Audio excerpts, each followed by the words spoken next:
So good evening, ladies and gentlemen. Welcome to our regularly scheduled meeting of the Council of the Municipality of Thames Centre. It's Monday, October the 20th, and the time is 4:59 p.m., and I would like to call this meeting to order. As far as I'm aware, there are no additions to our agenda. So on that basis, I'd like a motion and a seconder for someone to accept. Councillor Lockie moving and seconded by Deputy Mayor Smybert. All in favor? Thank you. That carries. Any disclosure of pecuniary interest from the members of council? I see none. Okay. Announcements. I'm not sure whether we actually we do have one. October 21st, 2025 is the 25th Annual Child Care Worker and Early Childhood Education Appreciation Day, and it is also Local Government Week. So now we're going to move into the public participation meeting regarding the Acorn Valley proposal. So I would like to read to you the following before we get into this so that everybody has a good idea of the framework. So please note that our municipality streams council meetings live on YouTube. By remaining in the public gallery, you consent to being recorded and broadcast through live stream. The information shared during the meeting is recorded and accessible to the public.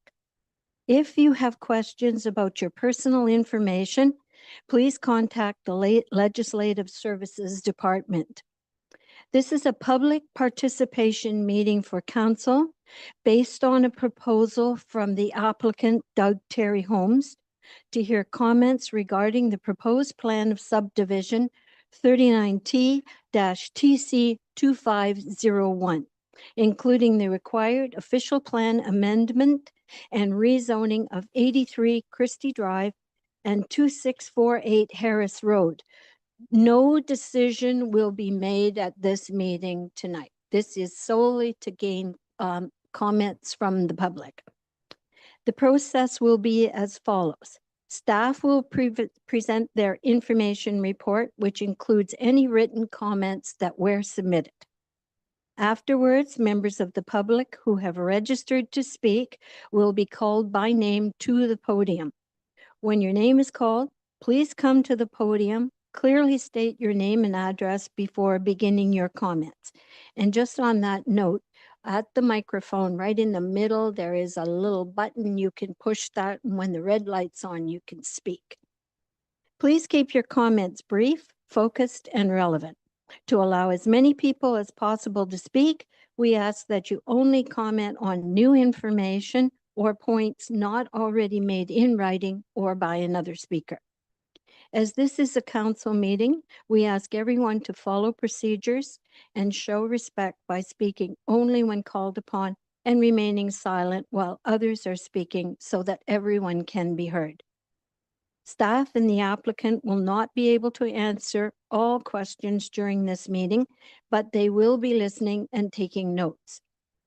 If necessary, they may ask for clarification to ensure your comments are accurately recorded before you leave the podium. Council will not be making a decision tonight. This is strictly a public consultation. After everyone has spoken, the planner may offer some comments to clarify or summarize common themes from the comments. There will then be an opportunity for council to provide comments or ask questions of staff and the applicant. And then the next steps are, once all comments, both written and verbal, are received and reviewed, staff will prepare a final report, which will include a recommendation based on comprehensive technical review of the submission materials, an evaluation of the proposal against the applicable policy framework, and consideration of all public comments received. This report will include the applicant's responses to the comments. At a future meeting, council will review the final report and make a decision on each of the applications. As the County of Middlesex is the approval authority for subdivisions and official plans, Thames Centre Council will make a recommendation to the county on whether or not to endorse the plan. We thank you for your interest in this matter. We hope that this will be a respectful and productive meeting, and I'll now call on the planner to present the report. Thank you very much. So good evening, Mayor and members of Council. The first item on the agenda today, or I suppose on this,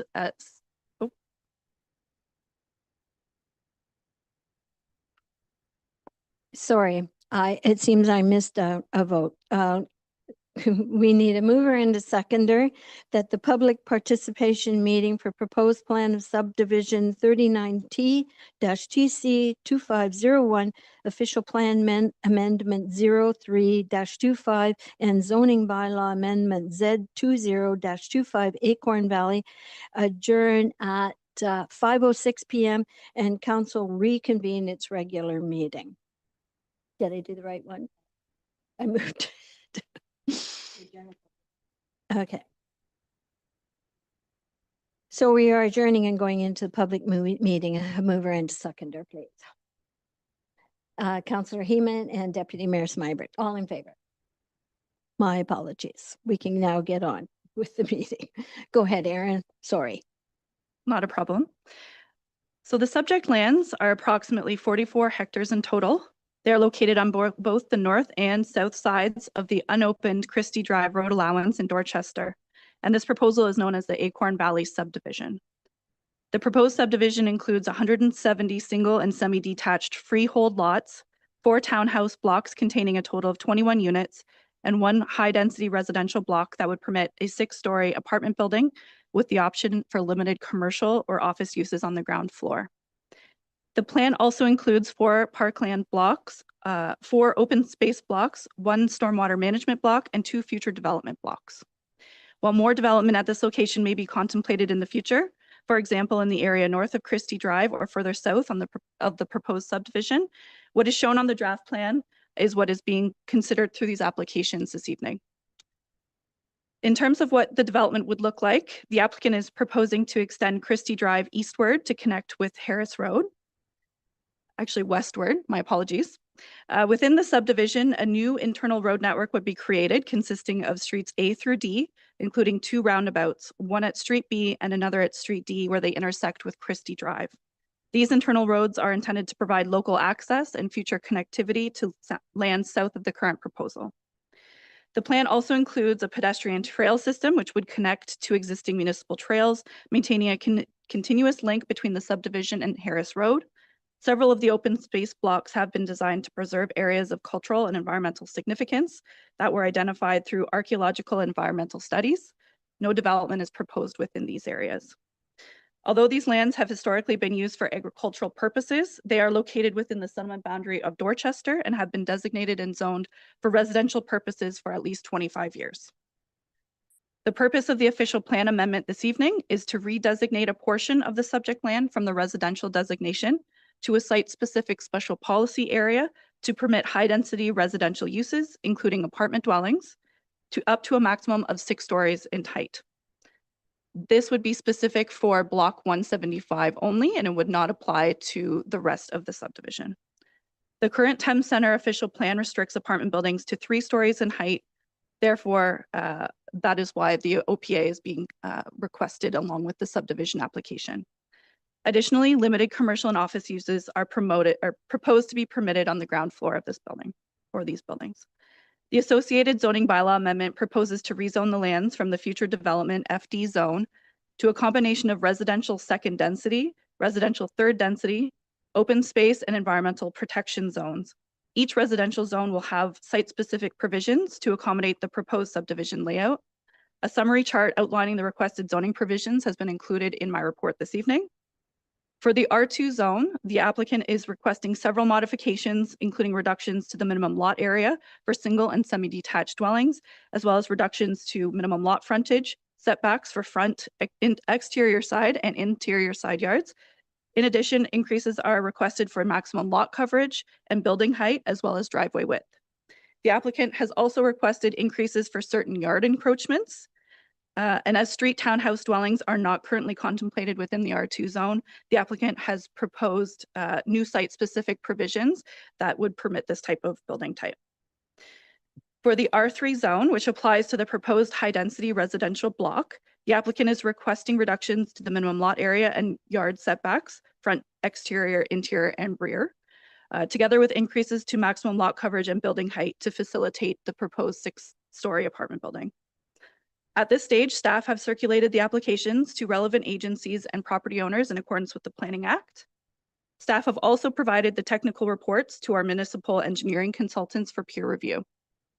In regard to public comments, at the time of the writing of this report, we had received 89 written comments, including 56 of what we're calling a template letter, which has been signed by the individuals. Since then, approximately 5 additional comments have been received, several of which were, again, the template letter. And the comments received reflect a range of topics. So I'm just going to briefly summarize. Certainly, the comments have all been attached to my report. So you can absolutely take a look at those and see further details, but I will just do a general summary at this time. Residents emphasize the need for improved infrastructure, sidewalks, trails, roads, and bike lanes, which meet accessibility standards for safe, continuous connections throughout Dorchester. Existing subdivisions such as Tyner, Wheeler, Fox Hollow, and Boardwalk were cited as examples where sidewalks and trails are insufficient or disconnected. In particular, sidewalks along Fox Hollow are reportedly too narrow for wheelchair access and difficult to navigate during winter months. Concerns were expressed that the proposed apartment building is physically disconnected from Dorchester's commercial areas with limited or unsafe pedestrian access to nearby services and amenities. Many residents also commented that the proposed apartment building is too tall, includes too many units, and suggested rather that single detached dwellings would be more compatible with the surrounding neighborhood. Commenters also noted concern about the presence of cultural artifacts within the area in question, whether development should proceed in locations where such items were identified. Residents of the Tyner neighborhood, as well as those along Harris Road, expressed concerns that the proposed development could impact existing private wells and aquifers. Residents of Tyner noted potential increases in traffic through their neighborhood as vehicles access the new development off Christie Drive. The lack of sidewalks in this area was identified as a particular safety concern, especially for individuals who are blind or hearing impaired. Increased traffic was also linked to anticipated wear and maintenance demands on local roads. Residents suggested exploring alternative access routes to the proposed development to avoid directing traffic through the Tyner subdivision. Additional analysis was requested to assess potential strain on existing infrastructure, particularly along Wheeler Ave. Residents recommended undertaking a pavement condition index study and a water main condition assessment. The proposed trail adjacent to an open swale was viewed as an interim solution only. Residents emphasized that trails in Dorchester are heavily used and should be designed to a higher standard to ensure long-term usability and safety for residents. Concerns were also raised about the proposed storm drains connecting to the Shaw Drain and potential downstream impacts. And commenters indicated that the developments such as the Boardwalk, Fox Hollow, and Valley View have set precedent for what is considered appropriate and compatible within Dorchester, and that they expect new development to align with this established character. So I will also briefly touch on the agency and internal department comments that we received. The Upper Thames River Conservation Authority requested revisions to the environmental impact study, geotechnical assessment, and stormwater management report before proceeding any further. They recommended deferring any decision until these matters are addressed. Stantec, the municipality's engineering consultant, provided detailed technical comments related to stormwater management and servicing, and have requested further clarification in several areas, including pond design and water main looping. Since the publishing of my report, actually today, we did receive comments from our peer review as well in regards to the traffic impact study. Overall, there were no major issues. They did have minor comments that will be relayed to the applicant, but they did advise that the technical analysis that they reviewed seems sound. The Director of Community Services and Facilities has asked for confirmation that the proposed parkland meets the size requirements and has requested additional details regarding grading, seating, and potential park amenities, as well as the proposed surface materials for trails. Planning Department has suggested that a holding provision be applied to the high density block to ensure site plan control is in place for the mixed use building. And staff have also requested clarification on a number of items that have been directed to the developer as well. Other commenting agencies such as Canada Post, Enbridge, Hydro One, and the Thames Valley District School Board have indicated no concerns with the applications. Again, at this time, no decision is being requested of council. This report and presentation is just intended to inform council and the public of details of the proposal and to provide an opportunity for input and discussion. Following tonight's meeting, staff will continue to review all public and agency comments. I will prepare a subsequent report and with a detailed evaluation and a recommendation for council's consideration at a future meeting. All written and verbal comments received during this process will be reviewed and addressed as part of this as well. Thank you very much. Thank you, Erin.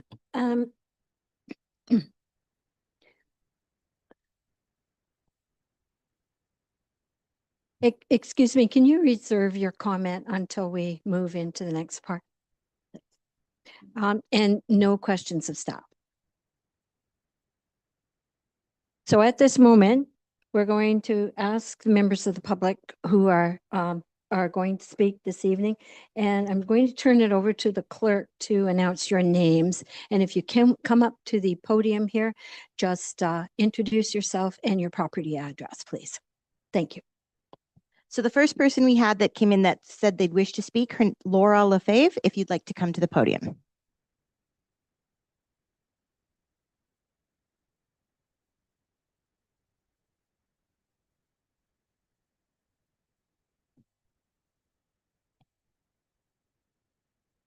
Thank you. My name is Laura Lefebvre, and I have lived at 165 Mill Road for 28 years at the corner of Mill Road and Christie Drive. I have many concerns regarding the Acorn Valley subdivision, and I have submitted those to council, planning, public works, all with data from the studies that have been done to support my concerns. Tonight, though, I just want to address one concern, and that is the route of construction for the sewer and water lines that will be required to service Acorn Valley. In the reports, there are two routes proposed for water line and sewer construction. Alternative one allows construction along Christie Drive through Tyner subdivision. And this allows extension from the current boardwalk subdivision north along Mill Road across the Rath Harris Drain and then west along Christie Drive. Alternative two involves construction on lands west of Mill Road, an extension through the proposed development of boardwalk, through Ravine, across Rath Harris Drain, and up to the Acorn Valley subdivision. So two routes proposed for possible construction. My concerns are on the selection of alternative one, which is the route across Christie Drive, for two reasons. One, I'm concerned about the effect of the private wells. 33 private wells servicing close to 100 residents in the Tyner subdivision. These wells are used for not only drinking water, but also for heating and cooling from the use of geothermal heating from water furnaces. The second concern I have is for the structural integrity of 6 homes that abut along the Christie Drive proposed construction. and the safety of those homes from the construction process. These effects on private wells and on the structural integrity of those homes come about from the necessity of the dewatering process. So dewatering will be required for the construction of sewers and water mains because of our high groundwater, and to allow safe construction of those water lines for sewers and water mains. Because of this high water table, it has been estimated that the pumping of water from the ground could reach volumes of 1,000 liters per minute of groundwater being removed for construction of those sewer lines along Christie Drive. Pumping of this water has a radius of influence that could reach 1,000 feet, which would encompass all 33 private wells in the Tyner subdivision, putting them at risk of running dry. My well sits 30 feet from this route of construction. Not only is the quantity of water going to be affected by this construction along Christie for private wells, but the quality of water as well, as construction will cause infiltration of sediment into those wells. Everything I've stated here is documented in the hydrogeological study completed by Englobe, stating multiple wells, including many private wells of Tyner residents, have been identified in the area of influence of dewatering. The developer has been advised to monitor and communicate with potentially impacted well owners. In the Vroom and Associates environmental report stated in the studies in section 2.3, it states that the highly vulnerable aquifer is at a high risk of contamination and could threaten water quality. Two large concerns. My second concern is the effect of construction and the dewatering impact that will have on soil sediment. Especially when we sit on a sand soil sediment where there can be unpredictable and uneven settlement of soil post-construction. This puts 6 homes directly built along Christie Drive at huge risk of foundation damage. My foundation sits 35 feet from Christie Drive, where the proposed alternative one is being considered. This is also documented in the studies in section 5.3 by Englobe, stating it states groundwater drawdown dewatering can cause soil sediment. Soil sediment could cause stress on existing structures. Its impact should be evaluated by a geotechnical engineer prior to dewatering activities, and sediment monitoring should be conducted during construction if warranted.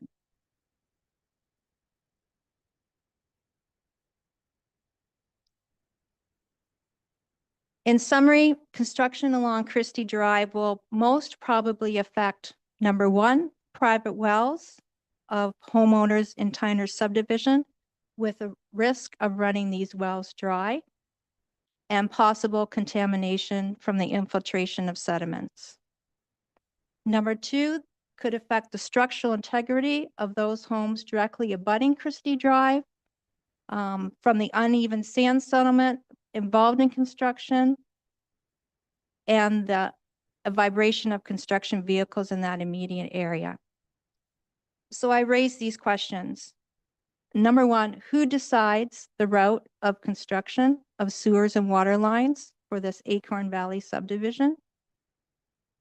Number two, can it not be considered with these effects that I've noted that alternative two with the construction of sewer and water lines west of Mill Road through the future development of Boardwalk be dissevered, of the Boardwalk subdivision be considered as the selected route.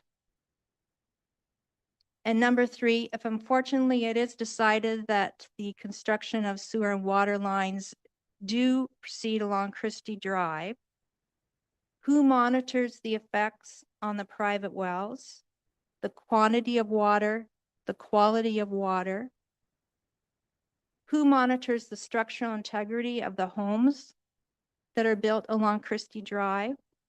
And how will these be done? And how will residents be compensated if their wells run dry, that they use for drinking water and heating and cooling purposes? And if their wells also become contaminated or homes are damaged? Thank you for these considerations. Thank you, Lori. The next person, Jana? The next speaker is Mark Lunick.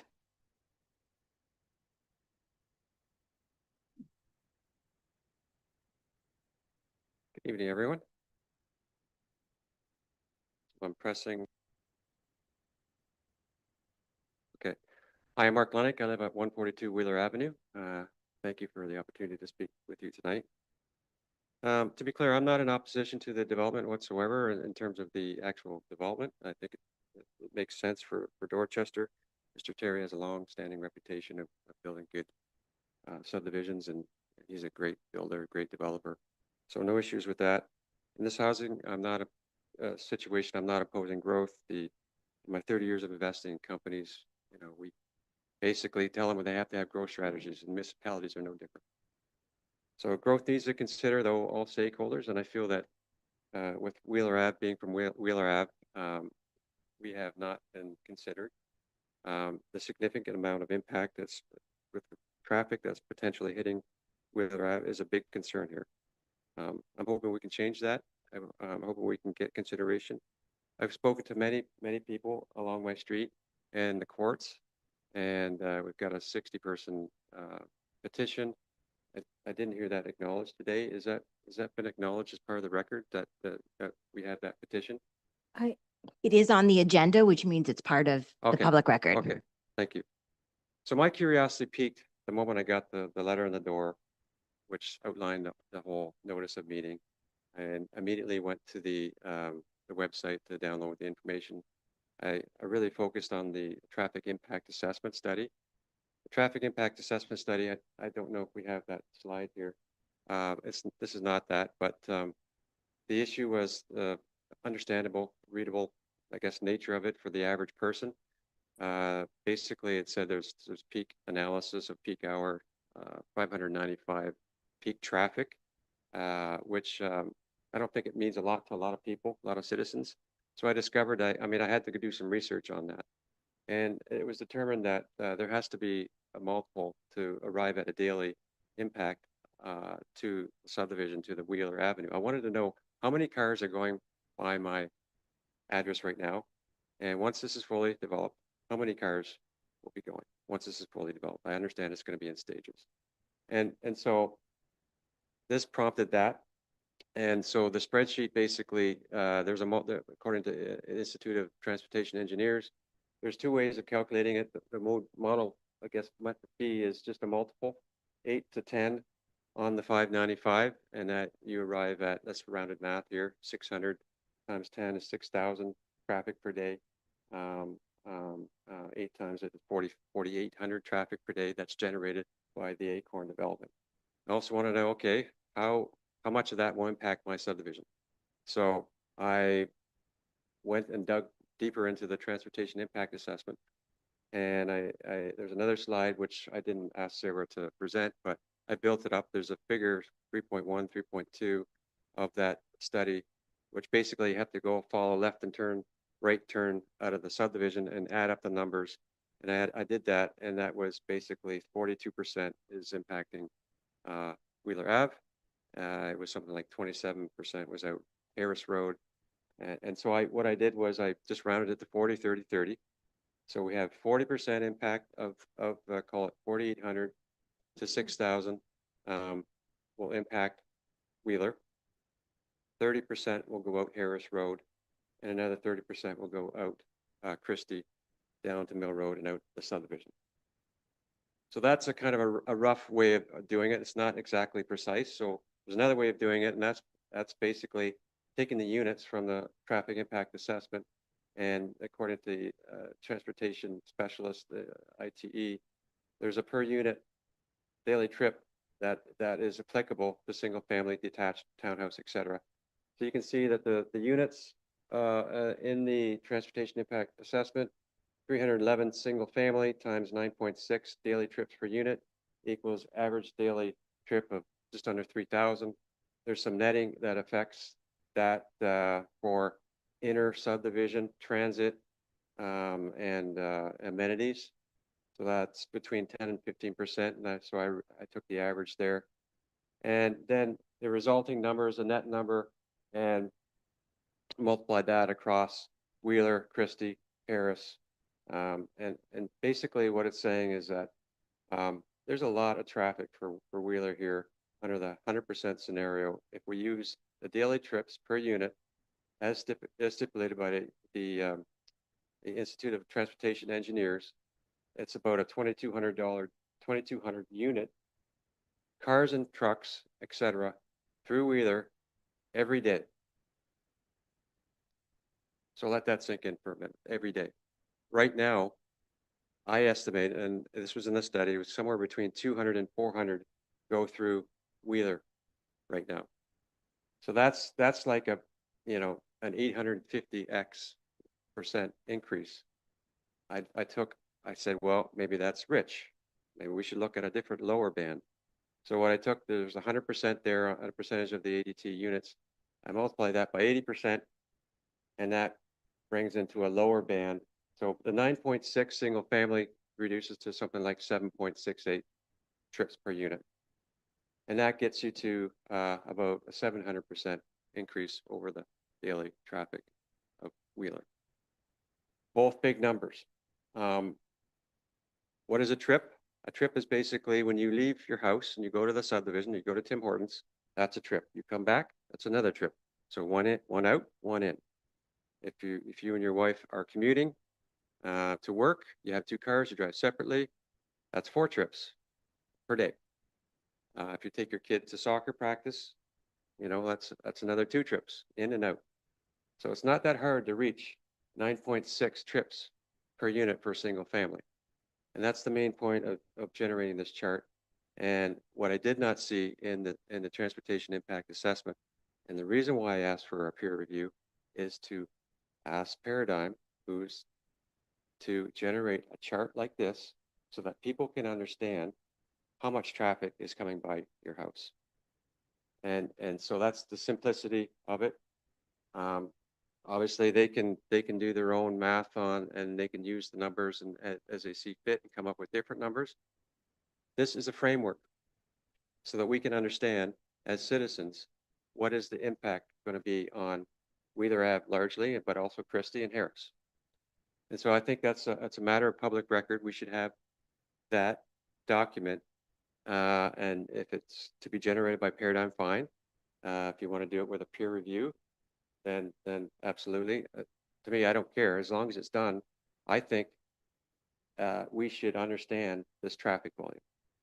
So that was a first main point, which, I did send this in comments, but there's a lot of comments, and this has been developing in my head since then. So other than that, I mean, that's the Paradigm study. There's some other units that there's a bit of a discrepancy from the sewer sanitation water plan document, which shows a higher number of units. So I think it's 148 more than the 1193 in the transportation impact study.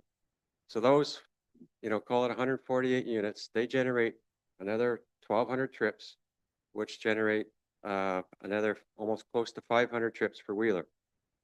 So it spawned, my head was thinking, how many more are we potentially looking at? The developments north of Christie and south of Acorn are scheduled for development as well. Okay, what is the number? Should that be included for planning purposes? I think planning purposes, we should know the number. What is the impact going to be on, I think that in terms of what I've read about these transportation impact assessments is when there's a foreseeable units in the future, they need to be baked in, they need to be built into the study. So that was the point of the peer review, was to take a look at the functional service plan and the transportation impact assessment study and say, okay, Paradigm, did you include all the units that should be in here that will impact Wheeler Drive and others? And so I think it's relevant for the public record to know, all these extra units that are up north. There's a 540 phase up north. There's the Acorn down, which goes down south. I see that there's a sanitary sewer line, a green line that goes further south. So it looks like there's going to be further development down there. It makes sense. They're going to do it in phases. I get that. But I'm all getting around to saying is that right now, this is really high for Wheeler Ave. Like you go from 300 or 400 to over 2,000. And at the lower end, it's kind of like 1,800 using 80% of the numbers. That's really high. And yet it doesn't include the discrepancy between the functional sewer plan, which is 148 more. And it also doesn't include further development that's going to happen at some point in time. What I'm getting around to saying is that I think that I don't want to just advocate the concerns. I want to advocate solutions. So I think that there is another road, in addition to Harris Road, there should be another road built to handle this, and it should be done now. And the reason I think that is that once people get baked into their behaviors, every day I go to coffee at Tim Hortons, I'm in Acorn, I'm going to cut through Wheeler, I'm going to go that way. I know it's the path of least resistance. That's why the transportation impact guys didn't have Tyner Ave, or they didn't have Mill Road in Tyner. They only had it going down Wheeler. They know that people are going to take the path of least resistance, going to go Wheeler. If they're going that direction to the Mill Pond restaurant, or if they're going to go to No Frills store, they'll go down Christie and then probably go through Boardwalk. So we need to know all the dense, like if the new road, if we don't do the new road now and we let it stay open for, and then that access from Acorn to Tyner happens now, all these habits will be developed, and that the probability of them ever shutting that down, if this grows significantly, will be very low. And so we have this Acorn development, which has it's with the infrastructure slated for over 3,200 people. Okay, 3,200 people. How many is in the population of Dorchester? It's like 70%, over 70% of the population of Dorchester is in this Acorn development. Okay, so how does that work going through Wheeler? Boardwalk had it right. They had two nice county roads. They're half the size of Acorn, 580 or so units. They have two nice county roads going on either side. And yet for a subdivision that's twice the size at Acorn as Boardwalk, we have one concession road, and then we're jamming everything, or 40% of the traffic down Wheeler, which by the way is an aging infrastructure and is already showing signs of vulnerability. It's got two water main issues in the past 2 years, one at Tyner this summer, and one 2 years ago in Mill Court, which I learned, I don't know if they're here today, almost drained half the water tower or something like that. So we had this vulnerability with a 40-year-old infrastructure, and that's a big concern. You're gonna run all these cars over it. It's gonna vibrate. Every bit of vibrational stress reduces the wear and tear on the road. That's why I requested the pavement concession index. That's why I requested the water main assessment. I want to know the status, where we're at right now. Like what this road that was built 40 years ago was slated for what volume of daily traffic? I don't know, like what, 1,500, 200? Is it even over the capacity now with this potential traffic. I know this traffic's not going to happen in the next year or two. It's going to happen probably the next 6 to 8, maybe 10 years. But we have to consider this now from a planning perspective.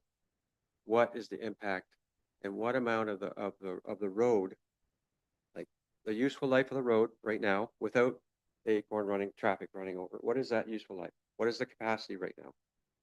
You know, when you buy a new car and you wait 10, you will have it for 10 years. Obviously, it doesn't have the remaining miles left on it that you had when you bought it. It's no different for infrastructure. And so I guess I want to know that when are you projecting to have to rip up all the roads in Wheeler as a result of all this inflow of traffic?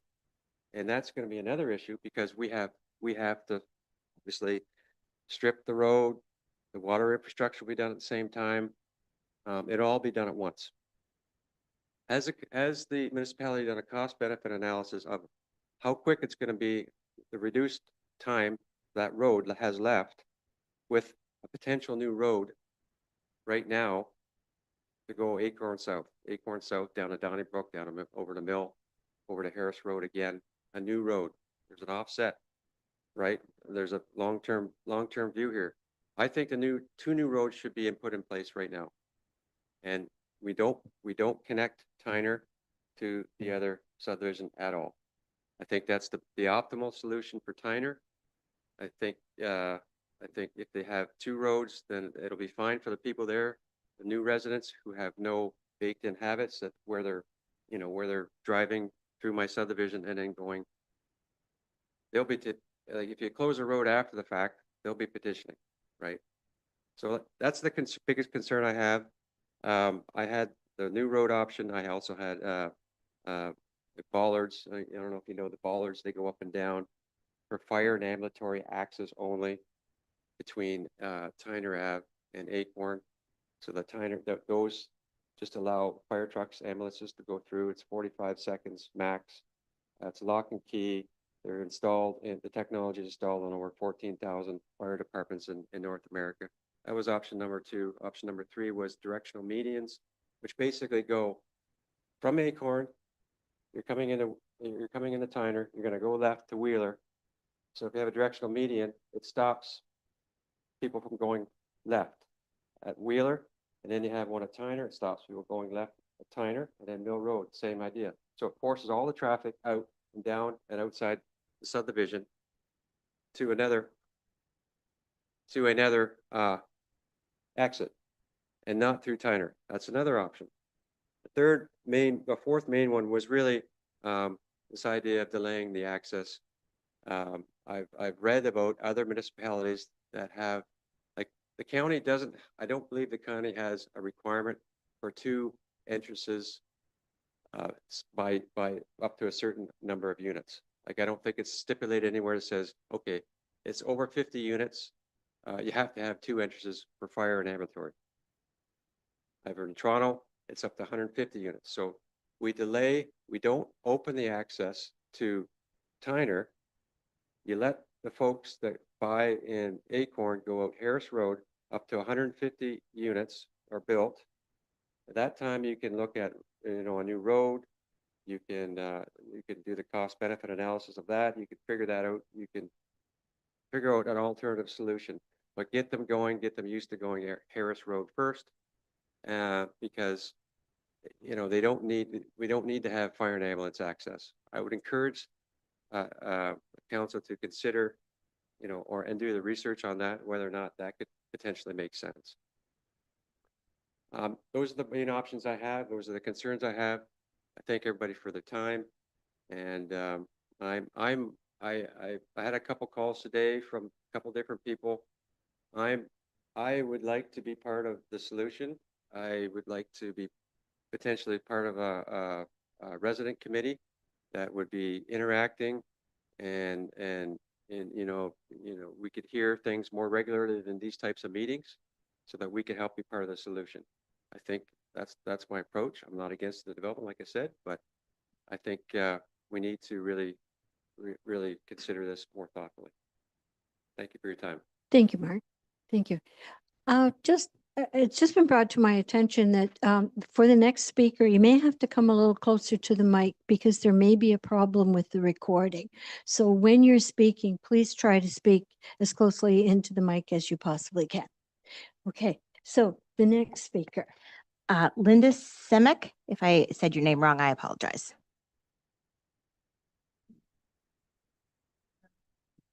So you have already received my letter. Right? Could you just state Oh, your yes, name sorry, and address Linda again Simic. for the record? Thanks. Linda Simic, 146 Mill Road. I have been on Mill Road for about 2 years now. We left London because of the high density there, and just to escape that environment for our kids, we wanted a nice quiet little town where they could grow and play. One of the things that we had an issue with when we moved here was finding suitable daycare for our children. So with the current population, there was already issues in some of those services that we need. We actually commuted to London daily for daycare. I think we were 97th on the wait list when we arrived here, and about a year and a bit later, we were 27th on the list, and eventually our child outgrew the need for daycare. And so with all the intended housing, I can see this problem just getting a lot worse for the residents here, as well as the schools. There's now a portable already at River Heights. And I'm not really sure where they would fit more of them because it's actually taking up a large portion of the courtyard. So the largest challenges that I have with the subdivision is also the lack of a transition to such a high level of density. So right now in Tyner, most of the lots are a 1/4 acre to a 1/2 acre in size, some much larger than that. And in the plan, it immediately drops down to not just an R2 designation, but a revised R2 that's significantly reduced from the current bylaws.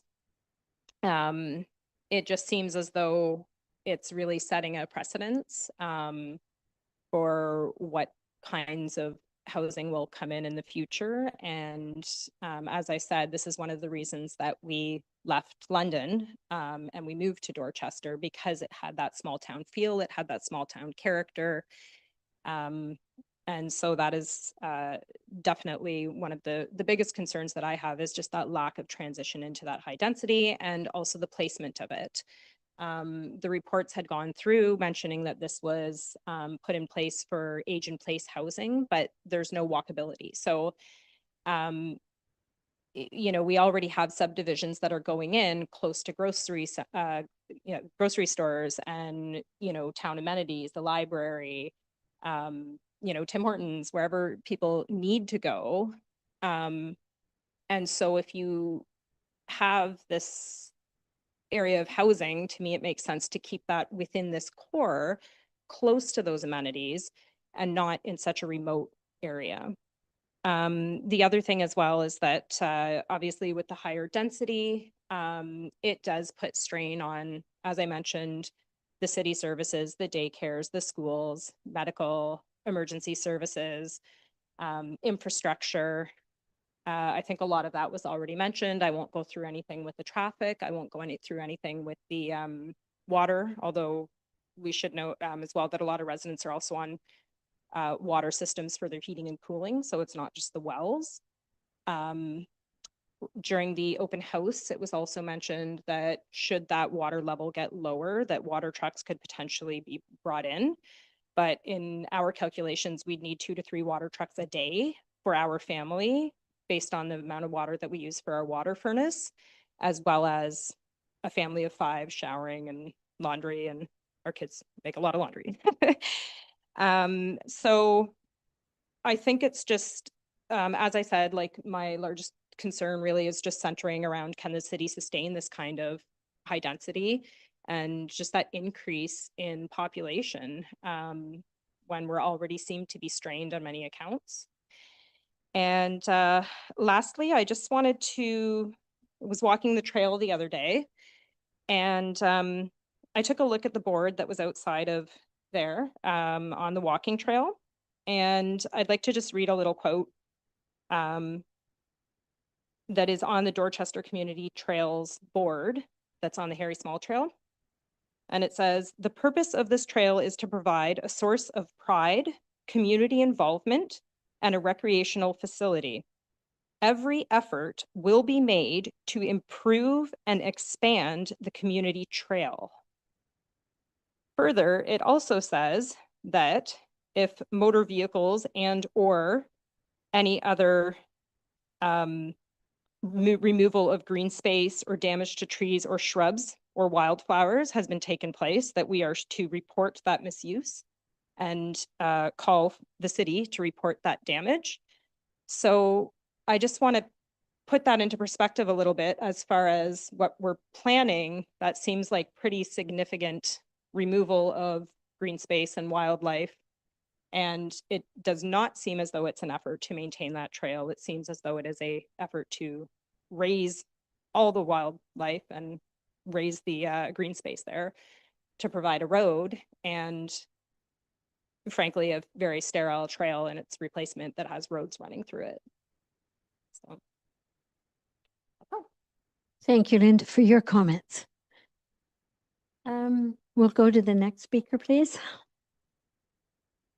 The next speaker is Philippe Violette. Again, apologize if I said your name wrong.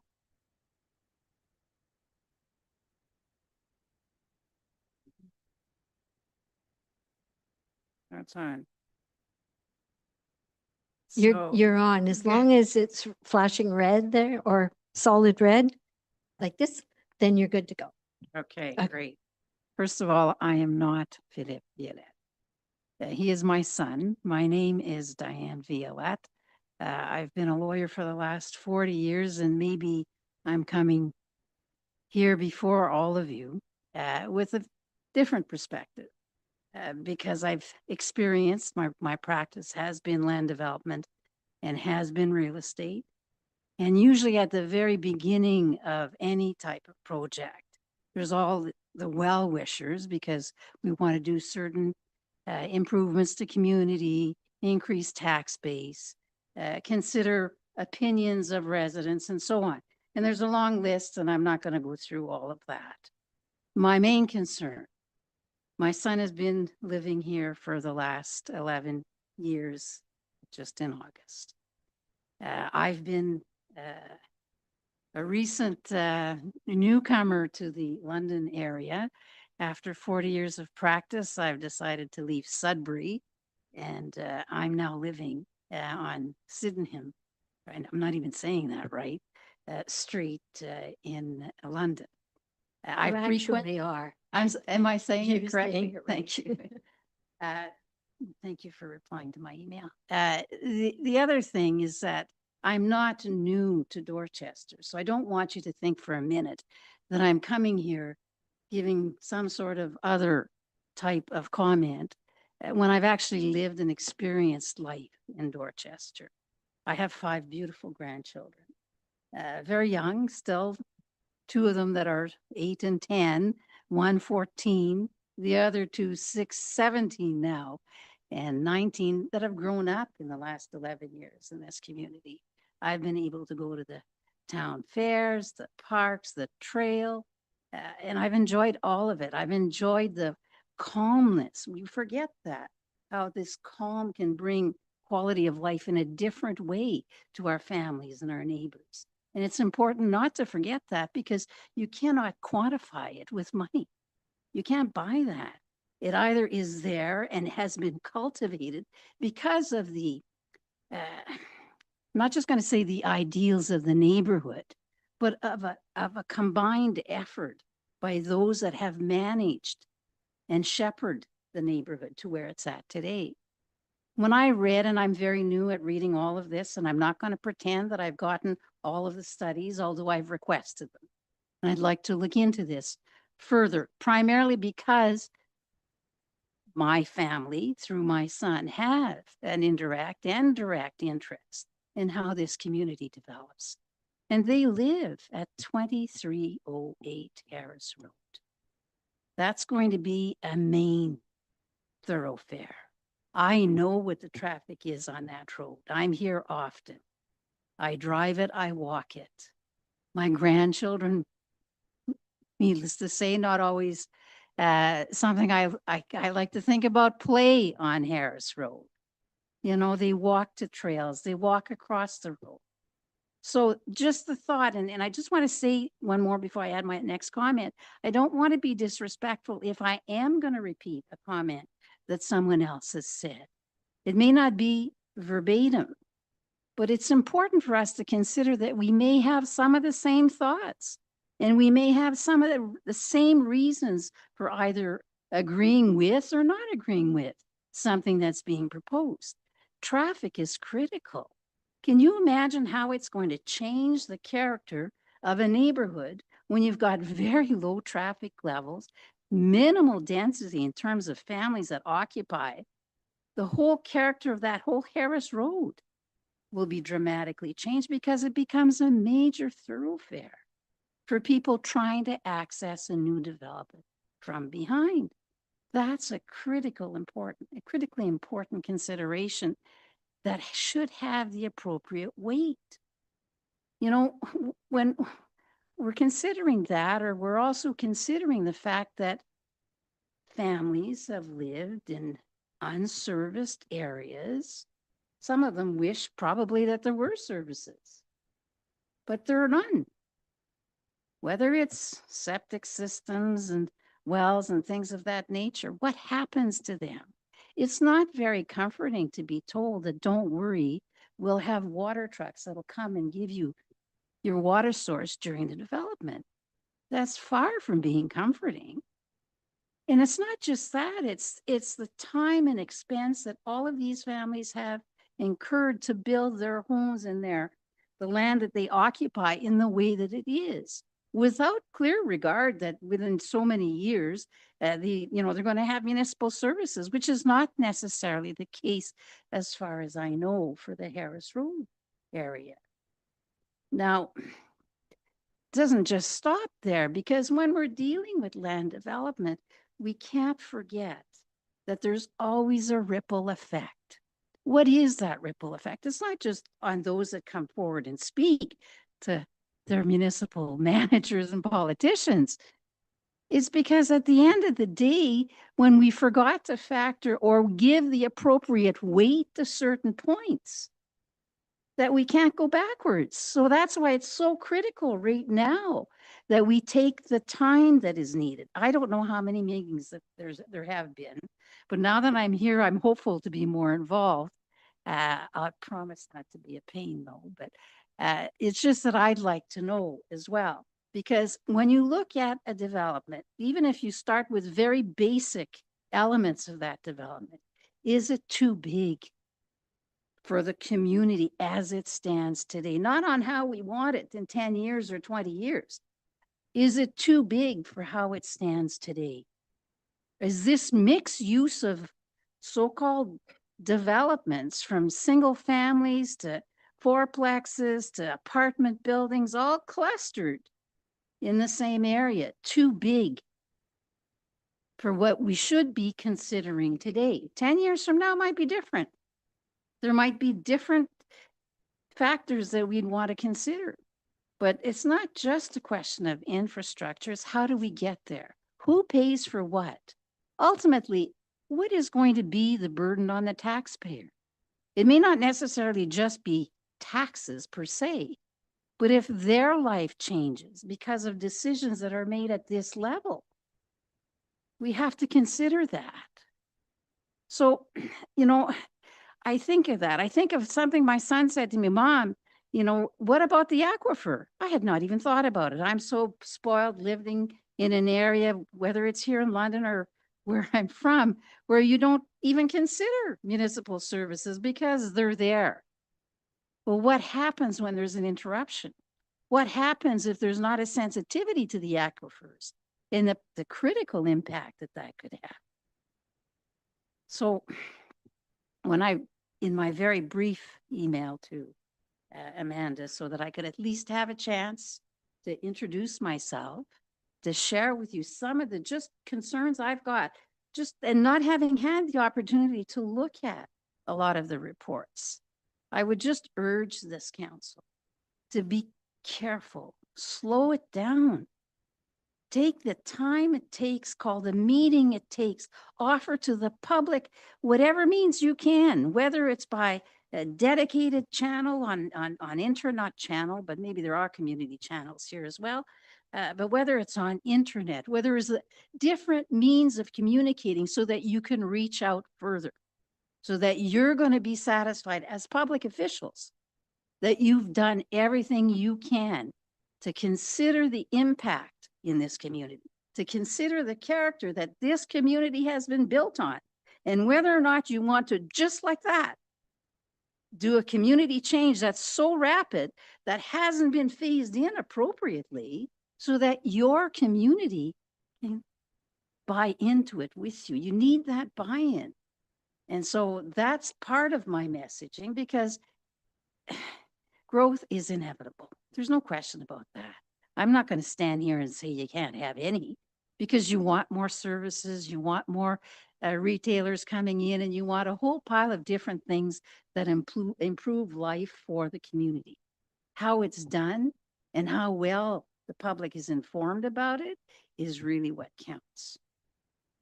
So those are my comments for now, and I'm hoping that you'll see me often as time comes. And I do encourage you, have more ways of encouraging public. Thank you very much for your comments. Okay.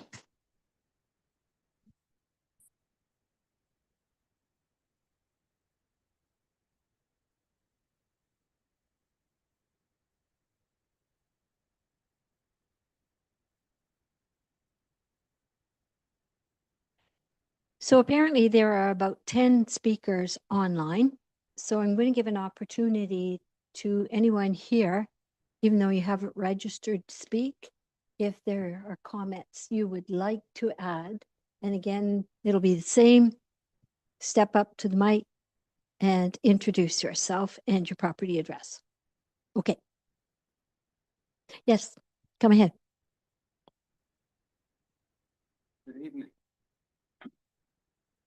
This is on. I live at 47 Mill Road. My name is Steve Fisher. I live at 47 Mill Road. That's 2 houses up from the mill house. And I've lived there for 40 years. And I've seen the amount of traffic increase over 40 years about 7 times more than it was when I first moved here, 70 times.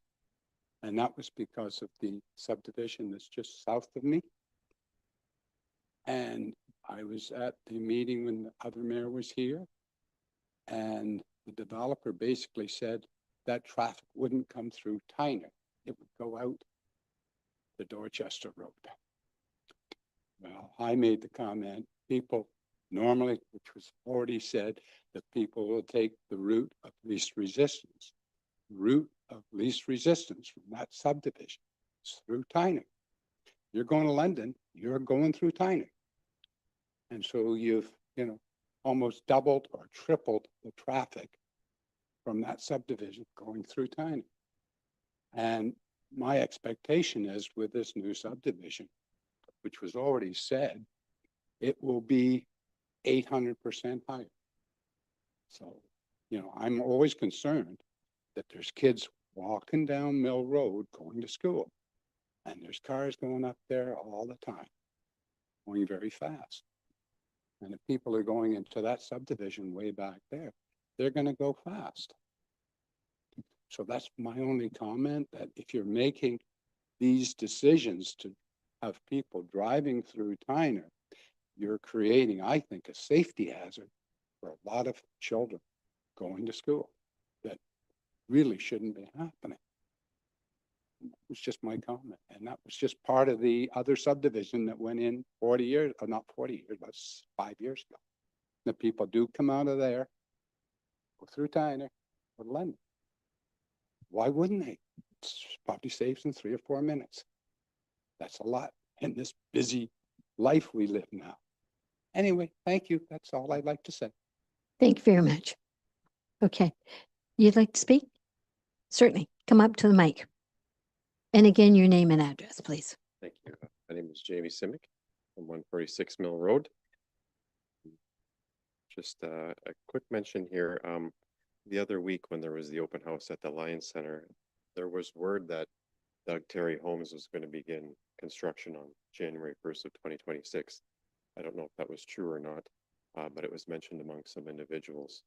And this week we saw some crew members of Doug Terry Homes at Christie and Wheeler Street clearing some brush, so the crew members had already started some work. So I would just like some clarification, please, as to how this project is going to be progressing. If some announcements can be made, or what exactly is going to be happening. That's all I have to say. Thank Thanks for you. your time. I won't comment on that just yet. We will, we'll look into that. So, Thank you. okay, thank you. All right. Anyone else in the gallery who wants to speak? And then otherwise we'll turn it over to the online comments. Okay, I don't see any hands. So Sarah, if you want to bring in the first person, please. Thank you, Your Worship. The first person is Angela Heskin.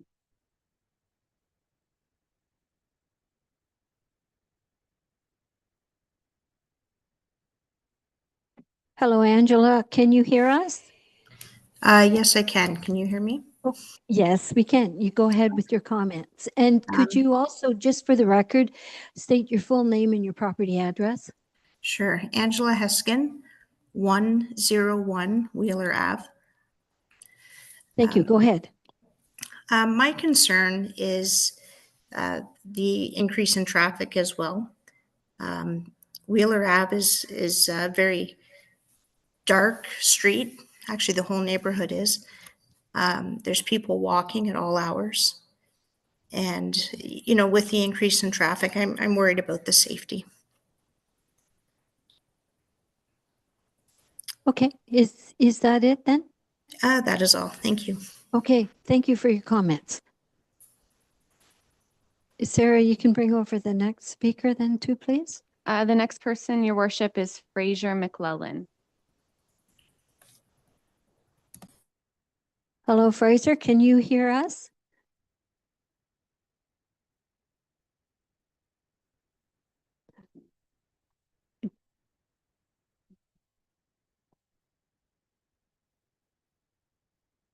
Could be some of them are just observing online as well. I'm not sure. We're just going person by person. Okay, is there someone else following then? The next person, Your Worship, is Jean Van de Veer. Okay. Are you online, Jean? Yes, I am. Okay. Would you please state again your full name and your property address for the record? Yeah, Jean Van de Veer, address 138 Wheeler Ave. Okay, thank you. Go ahead when you're ready. My concerns are also similar to what Mark had discussed earlier, the increased flow of traffic. As you know, we have no sidewalks on this street. We have a lot of children on this street. And I know that with increased traffic from a new subdivision, you're also going to get people that don't obey speed limits, and it'll be just a matter of time before I think someone is probably going to be injured. People just don't respect generally speed limits, and the fact that we have very low traffic makes it a very safe area. So my concern is also for safety, not having any kind of sidewalks or lighting. And like the previous person said online, a lot of people walk these streets, walking their dogs, kids out playing, that sort of thing. So that is my main concern. Thank you for your comments. Okay, thank you. So Sarah, someone else? The next person, Your Worship, is Helen Vickers. Helen, can you hear us? I can. Can you hear me? Yes, we can. So if you wouldn't mind your full name and your property address, please. Okay, it's Helen Vickers at 149 Wheeler Avenue.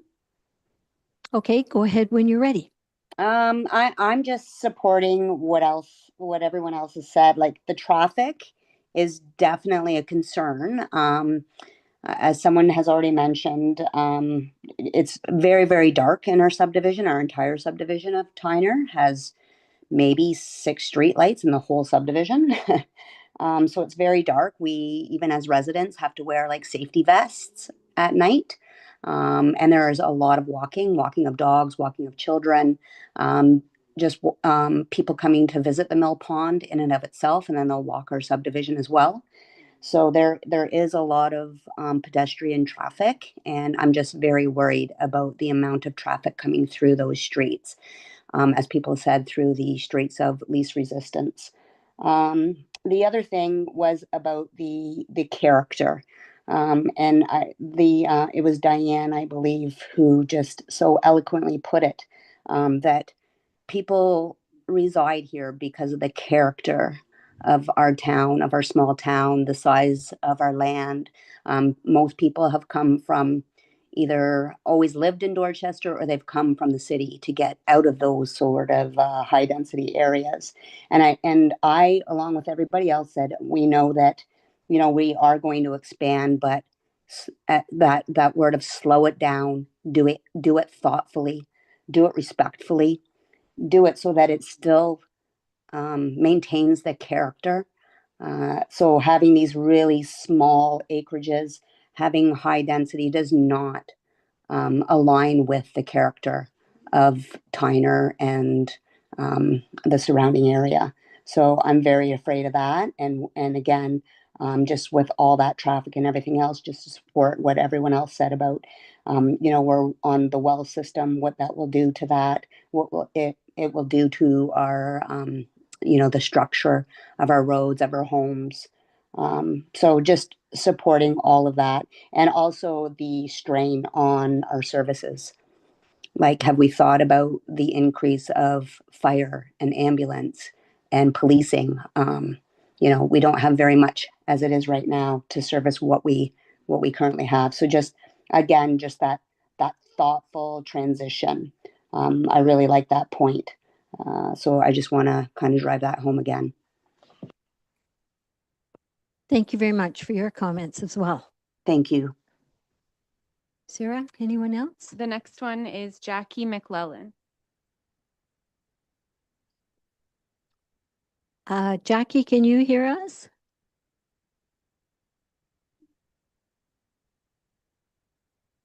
Jackie, are you there? Maybe it's someone observing then, Sarah. Someone else? Now we have James Heskin. James, again, can you hear us?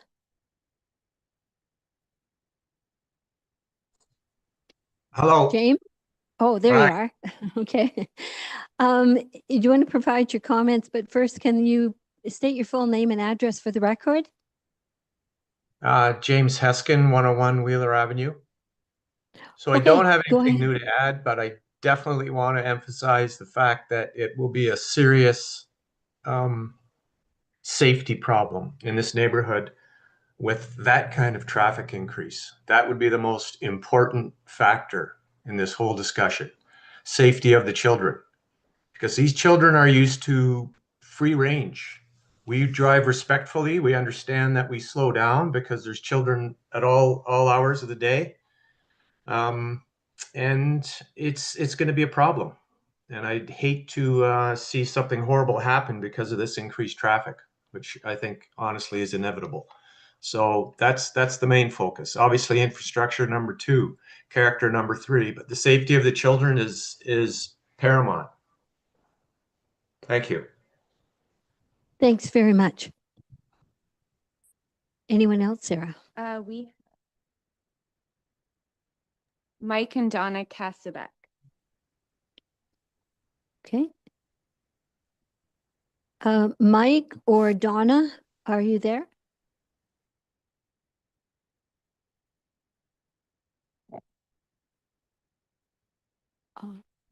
Mike or Donna, can you hear us? Are you online?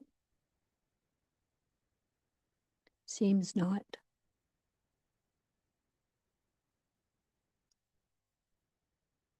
The next one will be Mike Ropp. Hi, Mike. Are you online? Yes, good afternoon. Can you Good hear me afternoon. okay? Yes, we can. Do you want to state your full name and address for the record, please? Yeah, for sure. My name is Mike Roop. I live at 92 Mill Road. I've been in Dorchester for a little over 20 years and here on Mill Road for the last 12 and a bit. I think I decided to attend this meeting a little bit late and certainly have not spent the amount of time that some of my fellow residents have spent to, review and look at all of the information. I would just like to thank them for what can only be probably considered a tremendous amount of time to analyze all the reports. I did look through some of the reports today, and I share concerns that our residents have about wells, although that will not impact me directly. I'm on town water versus a private well. But the whole idea of dewatering and just in general, the potential for lowering water table traffic is certainly a concern. We've talked about all the facilities and other amenities and strain that may be placed on those.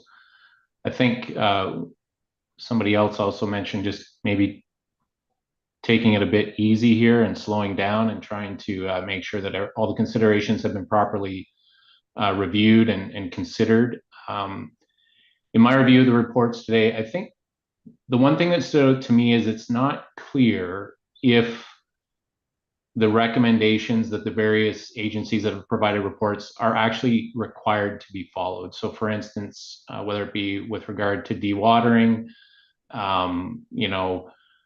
is there a schedule in place where I think there was one report that mentioned 400,000 liters of water a day being, taken, being pumped out, how many days is that going to occur for? And so I think the new point that I would add is just making sure that if the consultants that have provided these reports are providing recommendations, how is the developer and the builders, how are they held to account to ensure that those recommendations, I guess first off, are those recommendations sufficient to ensure that we don't negatively impact the community? And then secondly, from that, are they required to follow them and how is that monitored? Because in my initial review, it's not clear from the documents how all of that will be handled. So I think that's the chief concern I would raise, as well as sharing many of the other concerns that have already been raised by the different community members. Thank you. Thank you, Mr. Rupp. Now, anyone else? We're going to try Mike and Donna again. Certainly, go ahead. Hello, it's Mike. Can you hear me? Oh, yes, we can now. Thanks Sorry, for we that. seem to have lost you earlier.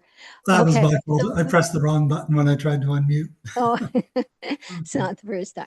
So Okay, my name so is, would you my like name- to state your full name and your property address for the record, please? yes, my name is Mike Kasabek and I'm at 57 Mill Court.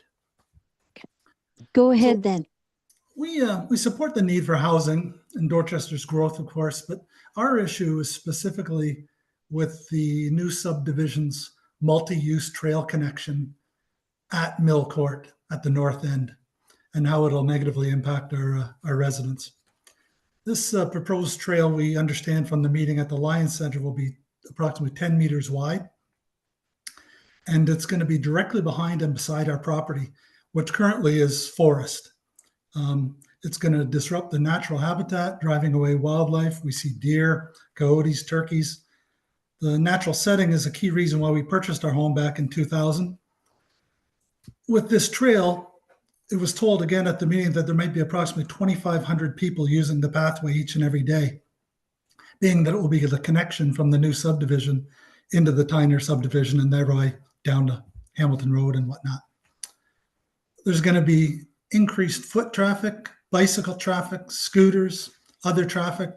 That's going to bring noise, litter, pet waste, yard waste, while our quiet court will face parking issues and higher traffic. We currently have 6 houses on this court. If this is a trailhead for this large trail on the new subdivision, potentially we'll have hundreds of cars parking in our little court every day. We see what it's like down at the Mill Pond area. It's bad enough people are outside of the legal parking areas. So, people are going to come from out of town. They're going to park here. They're going to use the trail. Literally, our whole court will be tied up with parking.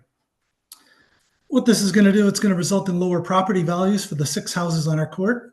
It's going to raise concerns about crime, theft, vandalism, privacy. For these following reasons, I urge reconsideration of the trail connection at this location. Cutting through our backyard is a shortcut. People are going to be doing that rather than using the very hilly part of the actual trail. There's going to be a certain increase in property crime and vandalism to our property. It goes right behind, directly behind, and directly beside our lot. Increased noise pollution at all times of the day and night. All kinds of litter and garbage in our yard and the court. Pet waste in our yard from dog owners who do not clean up after their pets. Property damage, theft, unwanted random vehicle parking in the court from out-of-town trail walkers. Destruction of our serene backyard view. People looking in our rear windows will now need to close our drapes 24/7. Youths gathering in the woods directly behind our house at night, perhaps. Just a conservative estimate of the reduction in our home value, approximately $100,000. In addition, a potential expense of $20,000 or more to build a privacy fence surrounding our property. Please move the trailhead somewhere else.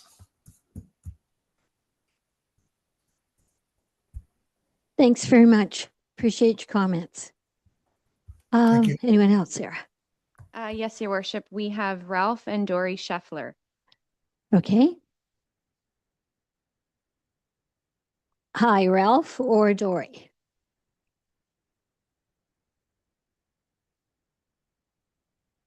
Ralph or Dory, are you online? Move on to the next one. Okay. The next one is Rebecca Wallace. Hello, Rebecca. Can you hear us? Rebecca? Maybe not. Sarah? Hello? Anyone else? Hello? Oh, there you are. I Is am this here. Rebecca? This is Rebecca Wallace. Okay. And Would you state your, okay, we've got your name. Would you, for the record, would you give us your property address, please? I will. My property address is 2718 Harris Road. Okay. Go ahead with your comments whenever you're ready. Okay, so I did provide a written submission regarding the Acorn development. And I do agree with all the comments so far. I think the one comment from a health perspective that I would like to bring forward regarding high density development is the idea that it should be well connected to all amenities. So when you look at the traffic studies and you estimate 2.8, trips per unit, when you place a building like that in a setting that's not connected, that's going to look more like a single family home. So the trips from that building, I think, would be similar because everybody would need to drive in order to access things within the community. And I know that, when you look at, there's lots of research and evidence that looks at the higher that buildings are built, the more socially isolated and lonely that people are. And that also increases the use of all of your services when it comes to emergency rooms, health, and community well-being. So as you look at, solutions and things to address this development, I think one of the things that, you really, and I think everybody has said it very well, is it's a lot of people in a space that is designed nowhere else in this community. So just being really particular about paying attention to that and really keeping it in line with the strategic plan that you've developed around smart planning, making sure that you preserve that hometown feel, increasing active transportation. I'm hoping that you'll really remain focused on some of those things that you identified. Thanks. Thank you very much for your comments, Rebecca. Anyone else, Sarah? Yes, Your Worship, Ryan Simmons. I'm sorry, did you say Brian? Ryan. Ryan, okay. Hi, good evening. Can you hear me? Are you, oh, there you are. Do you want to state your full name and your property address, please? Yes, absolutely. My name is Ryan Simmons at 97 Wheeler Ave. Go ahead whenever you're ready. Yeah, thank you. Thank you for the opportunity. Not to repeat a lot of the things that others have said, with a bit of a slight twist to it in terms of traffic. I've been unsuccessfully trying to contact Middlesex County, and I'm not sure. I understand that that Hamilton Road, that it's in their jurisdiction, but I have kids living with me here at 97 Wheeler Road, and my concern, more so than anywhere else in town, is for them just to get off of my street safely. I mean, who doesn't want an ice cream place at the end of their street? Sounds like a great idea. But the amount of cars parking in that neighborhood or in that part of the street, all summer long, there are sports teams every night, flooded cars in that area. It's a nightmare just thinking about trying to get my kids just to the busy intersection of Hamilton Road. And once they get there, I'm almost less concerned until they get up that hill, headed east on Hamilton Road. I've made a number of different applications for someone to take a look at Hamilton Road to put in some safety infrastructure on Hamilton Road with not even a response. And so, yeah, my concern is adding more traffic, not only in addition to what others have said here in terms of traffic routing through the Tyner Estate subdivision, but also on Hamilton Road as well. There's, 3/4 of the year that sidewalk going west of Mill Road up towards the center of town in Dorchester is either partly to almost fully covered in vegetation, snow. Right now it's half covered in leaves. And like others have said, it just feels like it's an accident waiting to happen here. You can barely get by someone walking if you're on a bike or trying to navigate that sidewalk. So yeah, not to repeat everything that everyone else said, but certainly that entire intersection from the three-way stop at Wheeler Street and Mill down to Hamilton Road and heading west is severely congested and a big safety concern. Thank you. Thank you very much. Anyone Your else Worship, there? we have two more. So the first one is Terry Wright. Okay. Terry, are you online?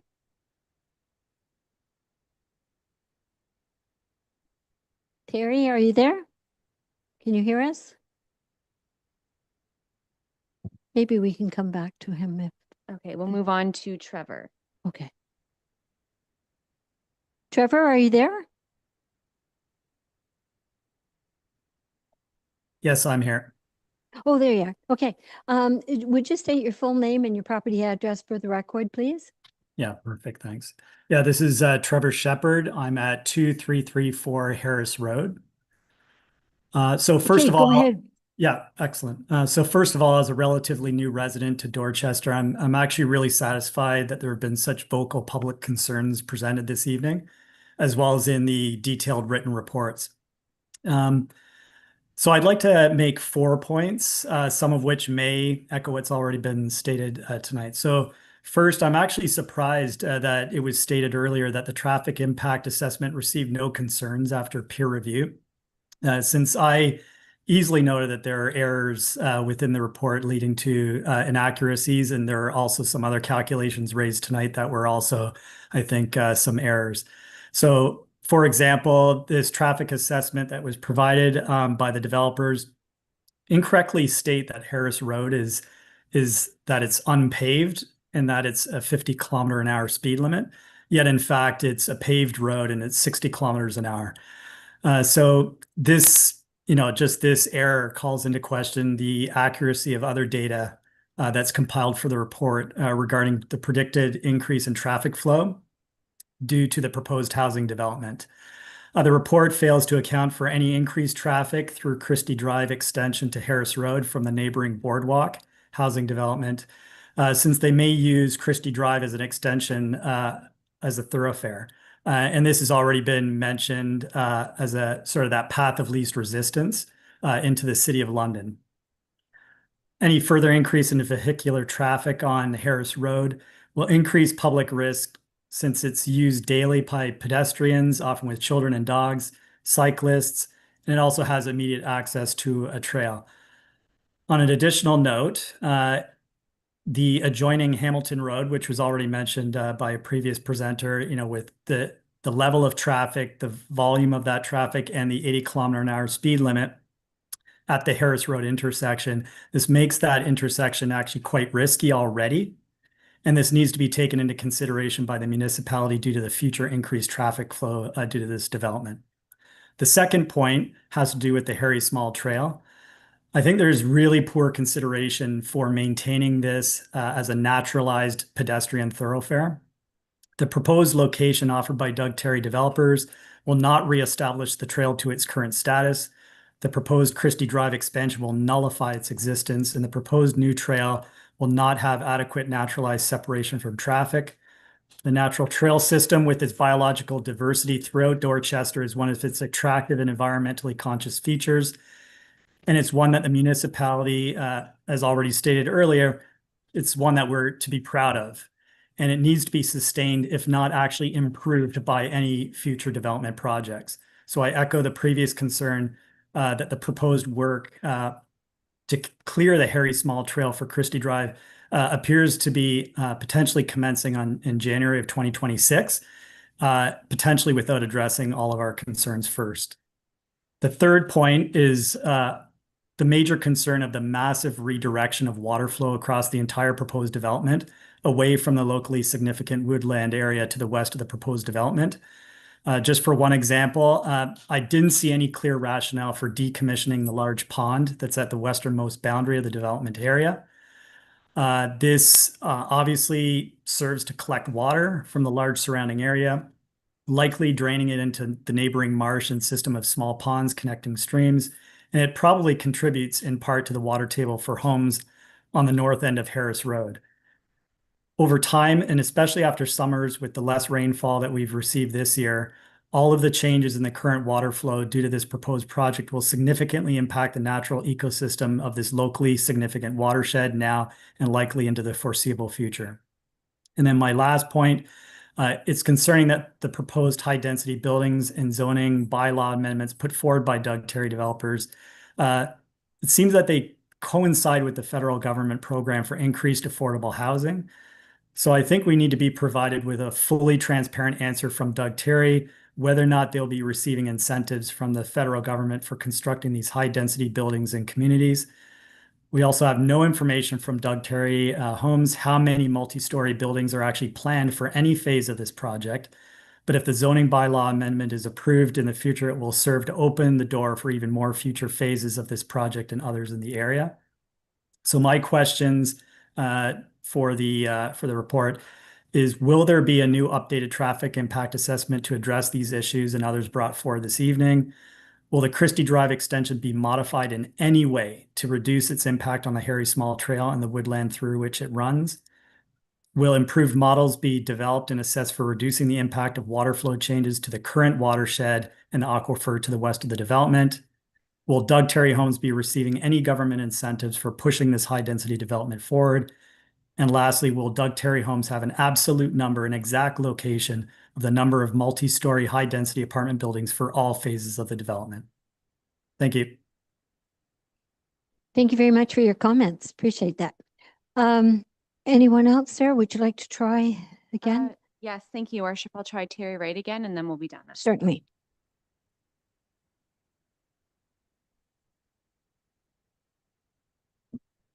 Terry, are you online?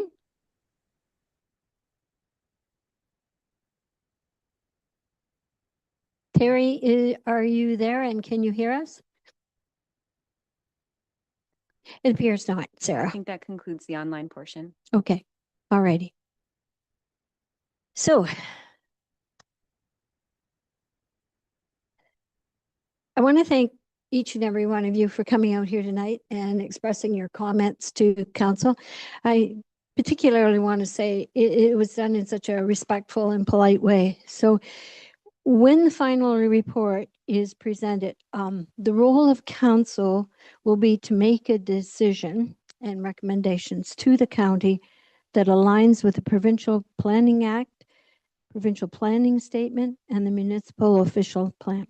Ultimately, the final approval for the official plan and plan of subdivision will rest with Middlesex County as the approval for draft plans of subdivision.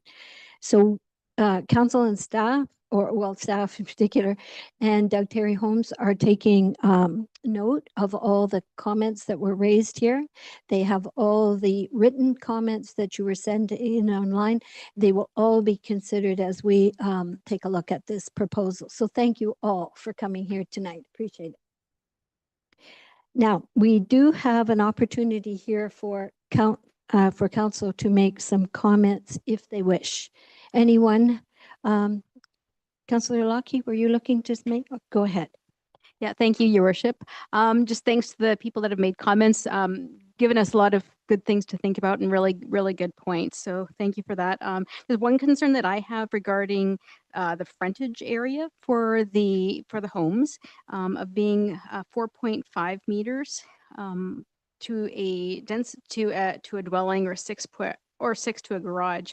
Like I know that a Ford F-150 is about 6.3 meters long and would not fit on one of these driveways.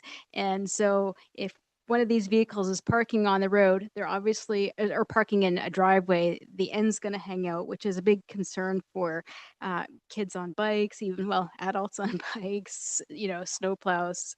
And, I want like, this is Dorchester, everybody has cars. And, so having adequate parking to put the vehicles is going to be really important. And, when we develop these neighborhoods, it's for life. So we have to make sure that, we take everything into consideration. Thanks. Thanks, Councillor Lockie. Anyone else wishing to make a comment? Deputy Mayor Smyberg, go ahead. Great. Thank you. Again, I want to thank everyone for attending the meeting tonight and for providing some comments and your questions. And I hope that the applicant that are the representatives that are in the room will take some time to really provide some commentary to help answer the questions and alleviate some of the concerns of the ratepayers. So I'm fully expecting to see that as part of the staff report that comes forward at a future meeting. Thank you. Thank you, Deputy Mayor Smyberg. Councillor Heeman, did you have your hand up? Go ahead whenever you're ready. Thank you, Your Worship. So earlier in this term of council, we took the step of adding the pre-consultation meetings as part of the planning process. That is not a statutorily required meeting, and that's something that we request of the developer. And I think tonight is a really good example of why that's a good thing, because we had a lot of very thoughtful questions come forward. And I think this gives staff and Doug Terry some homework. I've said this before when we've dealt with the Hawthorne Park development. When a developer comes into this community, we ask that you add to our fabric, you add to the strengthening of our bonds, and that you respect the community that we've taken so long to build here. So I ask the representatives of Doug Terry to take that seriously and work in good faith with our staff to address these concerns, and don't take them lightly. Thank you. Thank you, Councillor Heeman. Guess there's no one else. So I'm going to read some comments from our Ward 3 councillor, Chantal Crockett, we're waiting for news about the birth of her baby. So she's not with us tonight. And I don't think they have a hookup in the delivery room. So you'll have to put up with me for a minute while I read her statement. Thank you for the opportunity to have my comments read aloud this evening. These were written yesterday after reviewing the agenda and public feedback, so there may be a little bit of an overlap. My apologies for that. I'd like to begin by saying that while growth isn't always ideal for a small community like ours, we also simply cannot stop it. These lands have been designated for development for some time, so this proposal represents the next steps in that process. That said, like many residents, I'm concerned about the pace of residential growth and the risk of becoming more of a bedroom community, especially given our proximity to the 401. Our infrastructure, schools, roads, and recreation spaces are already under strain, and growth needs to happen in step with what our systems can realistically support. However, there are positives here. Acorn Valley remains within the existing settlement boundary, includes a mix of housing types, and considers elements like secondary traffic routes and calming measures. I also appreciate the inclusion of small commercial uses that could serve both new and existing residents. Looking at the concept drawings, it's encouraging to see generous green space and a design that, for the most part, fits with the existing character of the area. However, my main concern lies with the high density section. While I understand the need for this type of housing, I don't feel it's a right fit for our community in its current form. I'd like to see the number of units and building height reduced while still maintaining a variety of housing options and some small scale commercial space. In closing, I would support a second public meeting so residents have another opportunity to ask questions and share feedback. A broader discussion among the municipality, county, and province would also be valuable to look at the bigger picture and ensure appropriate impact studies address the concerns that have been raised. Thank you to everyone. So that is the end of it, I believe, as long as everyone's good. So with that, then, we will require a mover and a seconder. That report number PDS-052-25 with respect to applications for official plan amendment 03-25, zoning bylaw amendment Z20-25, and proposed draft plan of subdivision 39T-TC2501 as requested by Doug Terry Limited for 83 Christie Drive and 2648 Harris Road be received for information, and that planning staff be directed to provide a subsequent report evaluating said applications, taking into account all public and agency comments received, with a recommendation for council's consideration at a future meeting. A mover and a seconder for that motion. Moved by Councillor Lockie and seconded by Deputy Mayor Smybert. All in favor?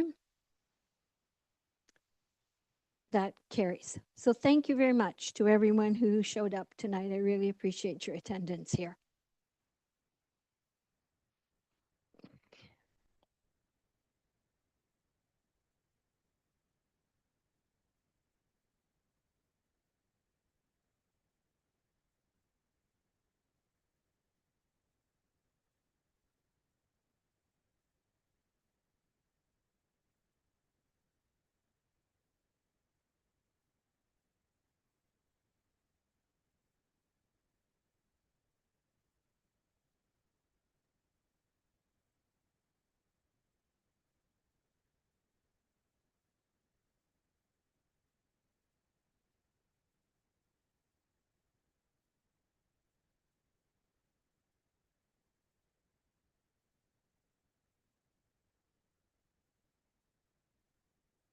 So council, we'll take a brief recess before we go on to the next part.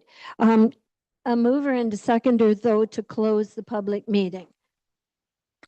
Councillor Lockie and Councillor Heeman, all in favor? That carries, thanks. Okay, 5 minutes.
All right. Okay, all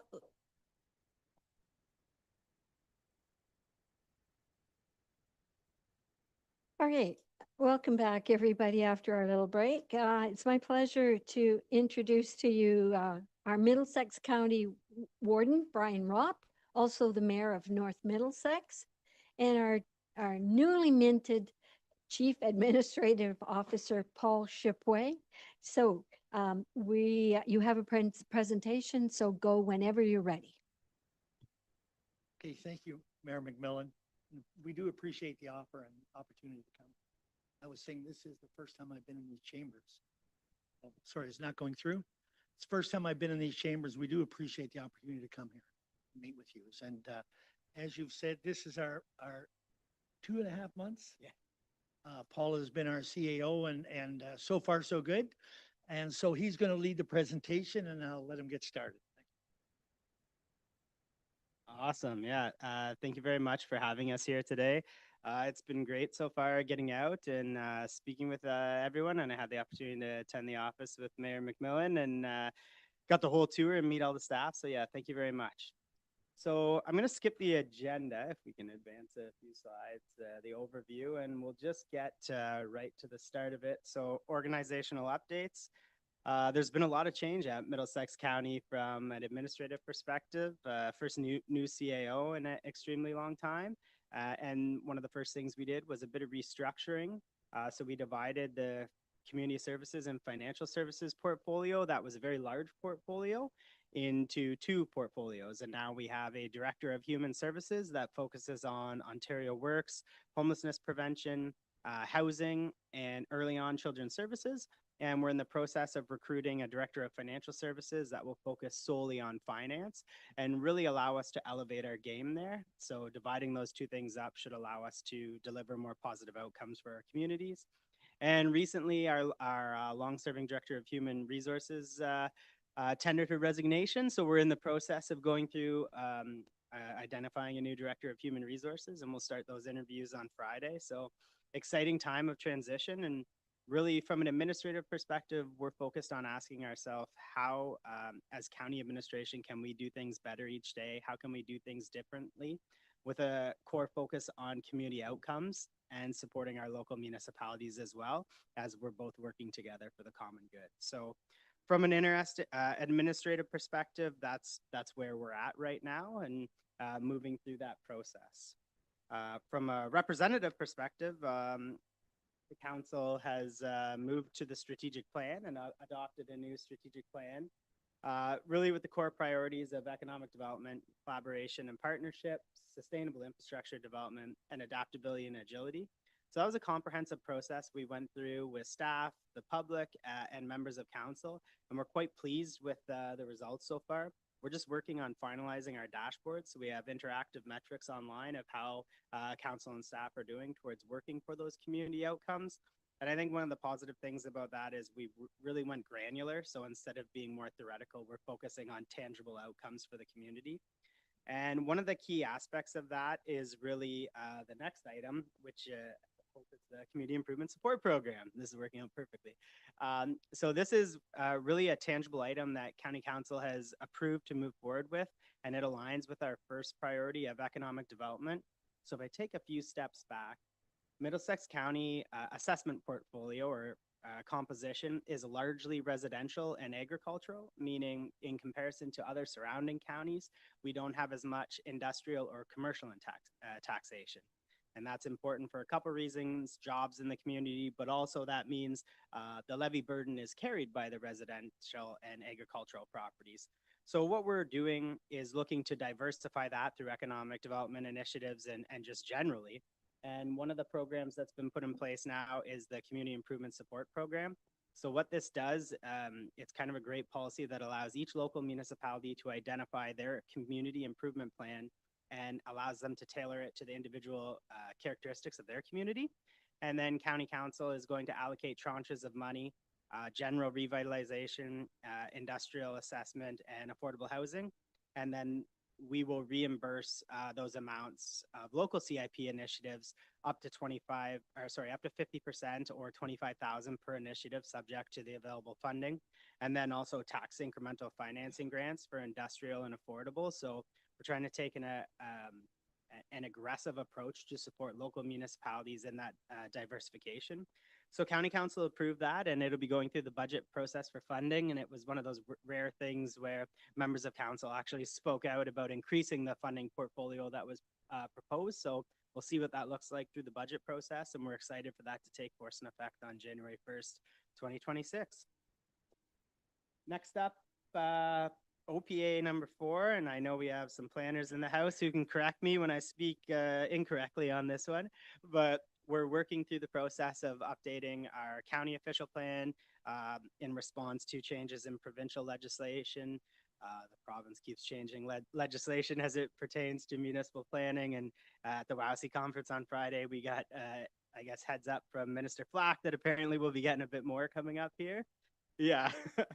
So we're going through that process, and I would say internally, the way the county council handles the update to the OP is through the planning advisory committee. So they meet, identify priorities, staff take that back, and then a draft is completed, and we're required to submit that draft to the ministry in advance for comments. That's been done. I think the ministry just got back to us today with comments, and now staff will go through that again. And then we will start the process of the statutory planning process, where we engage externally with our partners. I know there was some discussion at the Planning Advisory Committee that was previously hosted about engagement, but that will happen next with next steps. And in the interim, we've also done some internal efforts. So the team's been doing a great job on that, on top of dealing with sort of all the local OPAs and official plan updates and OLT files. So it's never a dull moment in planning, but we're looking forward to having that done before the end of the year and submitted to the province, and hopefully they turn it around in record time. Next up is the library strategic plan. We're very proud of our comprehensive libraries, and Lindsay, the library CEO, and the team have also updated their strategic plan. The budget for library goes tomorrow to library board, and we're looking at some interesting things as it pertains to sort of facilities master plan and service planning for the next 25 to 30 years and what that looks like. So there's a project for that within the budget, so we can plan basic comprehensive where those are located. And then also looking at potential expansion to early on programming at all of our locations. So those are both exciting, and just proud of the work the library does. Asset management. So everyone knows this is an extremely exciting topic. But earlier this year, we completed a comprehensive update to the asset management plan. It's now fully in compliance with all legislation, like everyone should be. But I think one of the exciting things about the county asset management plan is we're very close to full funding. There's some minor tweaks to asset management life cycles and maybe moving around a few tranches of funding and dealing with the ebbs and flows of funding, specifically as it pertains to bridges and culverts. But the county linear infrastructure roads specifically has very high pavement condition index, and we're excited about that and look forward to those tweaks to continue to enhance that. And once we get that optimal infrastructure funding, we can really start focusing on other service areas and enhancing maybe different outcomes than that. So we've also instituted public-facing dashboards. I know Thames Center has been very progressive in that as well. We try to have things on there like pavement condition index, bridge condition index, culvert condition index, any other indexes you can think of pertaining to transportation infrastructure, we try to have on there. So it's an interesting look for members of the public or local municipalities to assess. This next one is really a for me slide. I've had an awesome time getting to learn about the county forest. I think it's an under-discussed topic.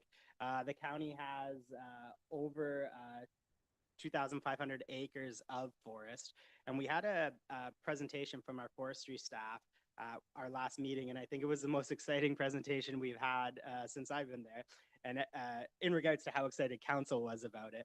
And really it focuses on carbon sequestration and the value that our county forests provide. So we're going to continue to integrate that into our asset management plan versus just land value. And then also we're looking at a policy so that as development occurs or private landowners are looking at maybe removing parcels of land from their property, we can look at continuing to add to the county forest system. So we're excited about that. And later this year, the county forest management plan, because we actively manage the forest and also harvest lumber, will be presented to council for consideration. So hopefully over time we continue to enhance that sustainability and maybe find ways to enhance the knowledge about the trail system within our forests as well. Next, one of the larger items that County Council went through the previous year and then ultimately decided on this year is a new governance and administration building. So that is in process. Foundations are in the ground. Baribo's doing that work for us, who I think is quite familiar with the area here as well. And so it's ongoing. There's a website dedicated to that, and there'll be updates on County Council agendas about where we're at in regards to the cost of the project and the steps in the project. But if all goes well, the last County Council meeting for this term of council could be in the County Council building and the first in the next building. So we'll see. It's still a year out and lots can happen between then and now and then. So we'll see how that goes, but there is a project website dedicated to that as well. Middlesex County 225. Do you want to talk about this or you want me to? We're celebrating the 225th year of Middlesex County, and it is a big deal, and Legislative Services has been doing a great job sort of highlighting key aspects about what's going on with the county and sort of the history of the county. I think one of our most recent facts was Warden Ropp is the 175th warden in the history of Middlesex County. So that meant there was a lot of repeats is what I take from that. But it's always fascinating to find out what's going on. So keep your eyes out. We've done a tree giveaway and a Warden for a Day contest. And I know we were at one of the local high schools and got a submission for someone to come hang out with Brian, Warden Ropp for a day. So we're excited about that. And keep your eyes out for the great work the Ledge Service is doing on celebrating 220. And I think just in closing, it is a privilege to come out and speak with you, and we really appreciate working with all of your staff out here. They're super kind, and I feel like I know some of them from my previous life as well, but this is a great way to interact, and if you have any questions, we'll try to answer them, and if not, we'll take it away and follow up with some written correspondence, but we appreciate the opportunity to engage, and we hope we can continue doing that for the betterment of our communities on a go-forward basis. So I would just add that forestry report that we got is supposed to be coming to all of the lower tiers because it's a good report. It shows how much carbon it's eating up from how many homes it is and all of that. So it's very good. We have asked for it to be moved on, so everybody gets to see it. Yeah, if there's any questions. So thank you to the CAO and to Warden Ropp. Are there any questions from the? Just letting you know, Warden, it is on our agenda this evening. So I was just going to mention that. Yes, it is on our agenda. So got that base covered. Okay. Anybody from council with any questions or comments to the warden or the CAO? No, it's pretty quiet. Everybody wants to get home early because at 8:08 is first pitch. 8:08 first pitch. I have it on my radio. Start before I get home. Okay. Well, thank you very much for coming out tonight. Appreciate it. So we'll see you again at County Council. Yeah, thank you very much. Okay. Thank you. So to council, a mover and a seconder that the presentation by Middlesex County Warden Brian Ropp and Chief Administrative Officer Paul Shipway regarding the local council update for 2025 be received for information. Deputy Mayor Smybert and Councillor Heeman, all in favor? That carries. Thank you. So item number 8 on the agenda is a public participation meeting or planning. So a mover and a seconder that council adjourn its regular meeting at 7:12 p.m. and move into public participation meetings pursuant to the Planning Act to consider applications listed on the October 20th, 2025 regular council agenda. Councillor Lockie and Councillor Heeman. All in favor? That carries. Thanks. So the first item is 8.1, Official Plan Amendment 04-25 and Zoning Bylaw Amendment Z25-25, Aurora King Masonry Limited as applicant, Landrise Inc., care of Michelle Durnbosch as the agent, and the property address is 3892 Dundas Street. So an overview from the planner, please. Thank you very much. The next item on the agenda is a public meeting, again, regarding an official plan amendment and a zoning bylaw amendment. And this is for 3892 Dundas Street. The purpose of this report is for information purposes, to provide background information on the proposal and to allow for public input. Following this meeting, staff will review all comments received and return with a recommendation report for council's consideration at a future date. The subject property is approximately 0.35 hectares or 0.86 acres in size. It's located on the north side of Dundas Street, just west of Missouri Road. The site currently contains a single detached dwelling and is privately serviced by a well and a septic system. Surrounding uses include rural residential properties to the west, the Tumbleweed Mobile Home Park directly to the east, Maple Ridge Golf Club to the north, and a mix of highway commercial uses such as a gas station, a used car dealership, and restaurant further east along Dundas Street. Lands to the south remain in agricultural use. The applicant is proposing to redesignate the property from rural residential to highway commercial to permit the establishment of a contractor's yard at the rear of the property behind the existing dwelling. To implement this change, the applicant is requesting to also rezone the lands from the rural residential RR zone to a site-specific highway commercial HC zone. This site-specific zone would add a contractor's yard as a permitted use and reduce the minimum interior side yard setback adjacent to a residential zone from 10 meters to 8 meters. The intent is to continue using the existing dwelling for residential purposes while developing the rear portion of the property for commercial use. The proposed site concept includes a new commercial building, outdoor storage area, and associated parking, with access provided through an extension of the existing driveway with no new entrance to Dundas Street being required. A new septic system is proposed to service both the residential and commercial components, with the existing system to be decommissioned. And the applicant also proposes to install a wood privacy fence around the commercial area to provide visual screening and added security. In support of the applicant has submitted a planning justification report, a functional servicing report, and a site plan, which are included as attachments to my report. Staff note that the proposed contractor's yard would be subject to site plan control, and this would address matters such as buffering, fencing, and site detail at a more detailed level. The application was circulated as per the requirements of the Planning Act, as well as to nearby property owners. Agency comments received to date include the Public Works Department, which indicated they have no concerns.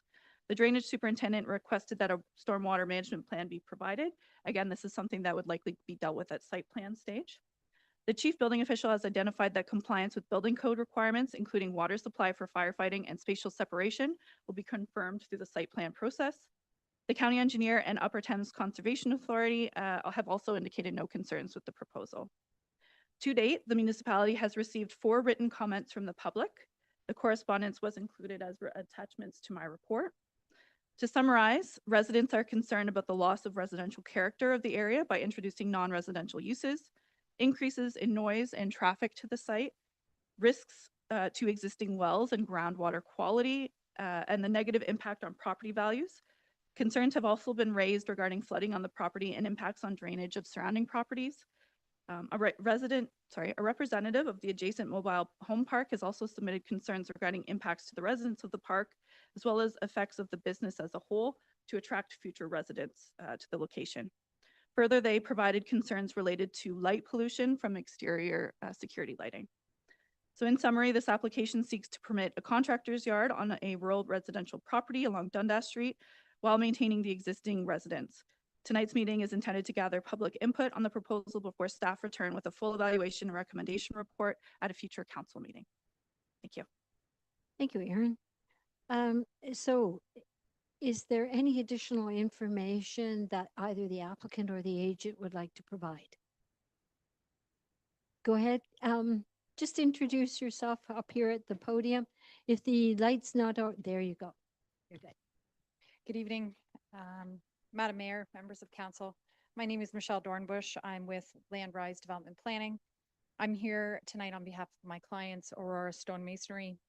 They are the current owners of the subject lands at 3892 Dundas Street. My clients are proposing to convert the rear portion of the property to a contractor's yard. The front portion of the property is to maintain the existing residential dwelling. And essentially, the rear portion of the property will be used for a storage building and outdoor storage for, they are a forming company, and essentially would consist of primarily scaffolds. There's some trailers. They do have a couple pieces of small equipment, a skid steer and a telehandler. But outside of that, this is not a heavy excavation company. There's no excavators, there's no dump trucks that would be stored on site. So it is a very minimal use in terms of a contractor type development. Access to the site would just be minimal. Mornings if there is materials that need to be picked up or tools that need to be picked up, but otherwise all staff go directly to the site. They do not access this property. As I said, it's strictly for storage for the business. The building itself is proposed to be 1 story in height. And as you heard, there is fencing, privacy fencing proposed around the perimeter of the property at the rear. This would provide screening between the subject lands and the adjacent residential properties to the east and to the west, and then also to the golf course to the north. I have had a chance to review the information report prepared by staff. I don't have any other additional information to add. I do believe that everything was covered off in what we are proposing. The subject lands are an ideal location for the proposed use. This is an existing, although it is designated residential. The character of the area is a broad range of uses, including commercial uses. And as you heard, there is a large variety directly east, including a gas station. So I wouldn't call this a quiet residential area. It's an area of transition.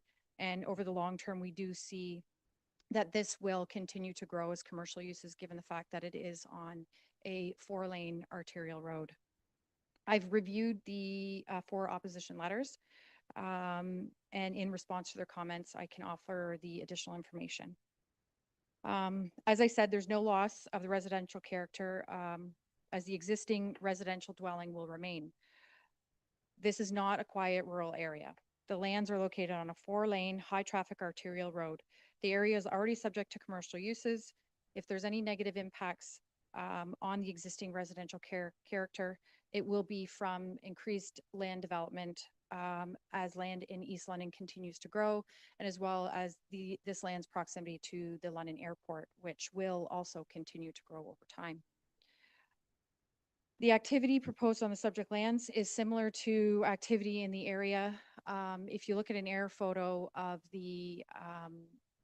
this area, you can see that the maintenance yard for the golf course, which does contain similar equipment to what is being proposed here, that's directly east of the trailer park lands, the mobile home lands.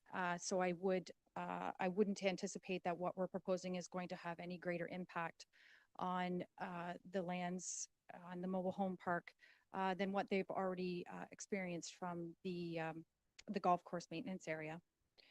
Now, some of the residents did raise concerns with regards to stormwater management. Now, this area has been historically residential. As part of residential development through consent applications that predate subdivisions, there has been no stormwater management in place on these lands. So as part of this development, it would actually improve any sort of stormwater issues, flooding issues, because there will be a formal stormwater management plan implemented as part of the site plan approval process. So I think ultimately this is going to result in an improvement as opposed to any sort of detrimental impacts on the surrounding lands. The site and the storage areas are located to the rear. There would be any impacts would be reduced by screening. Again, it's a 1-story building. Also, as part of the application, we have asked for reduced setbacks from the standard zoning regulations under the highway commercial zone. That's strictly to reflect the existing setbacks of the dwelling. The new building that is proposed would meet those minimum requirements of the 10 meters. The 8 meters is just reflective of the existing dwelling. So that would also, would ensure that all of there would not be any site-specific regulations required for the new dwelling. It's strictly for the existing dwelling. And as well, any lighting, it would be minimal. Again, this is, there's still a residential component to this. So there are going to be tenants in that dwelling as well. So the landowners are also mindful of the fact that there will be residential tenants. And they have to address that on the property itself as well. If you have any questions, I'd be happy to answer them. From our opinion, this is an appropriate use, and it is appropriate in terms of the transition of this entire area, given its proximity to London, and just the increased nature of traffic that you're going to see over time on this roadway. I would appreciate as well the opportunity to speak to any other new concerns that might be raised by the public, if that's an option as well. Thank you very much. Thanks very much, Ms. Dornbush.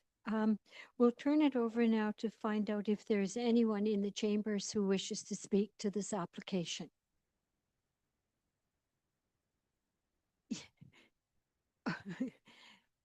Oh, okay. Would you like to come up to the podium?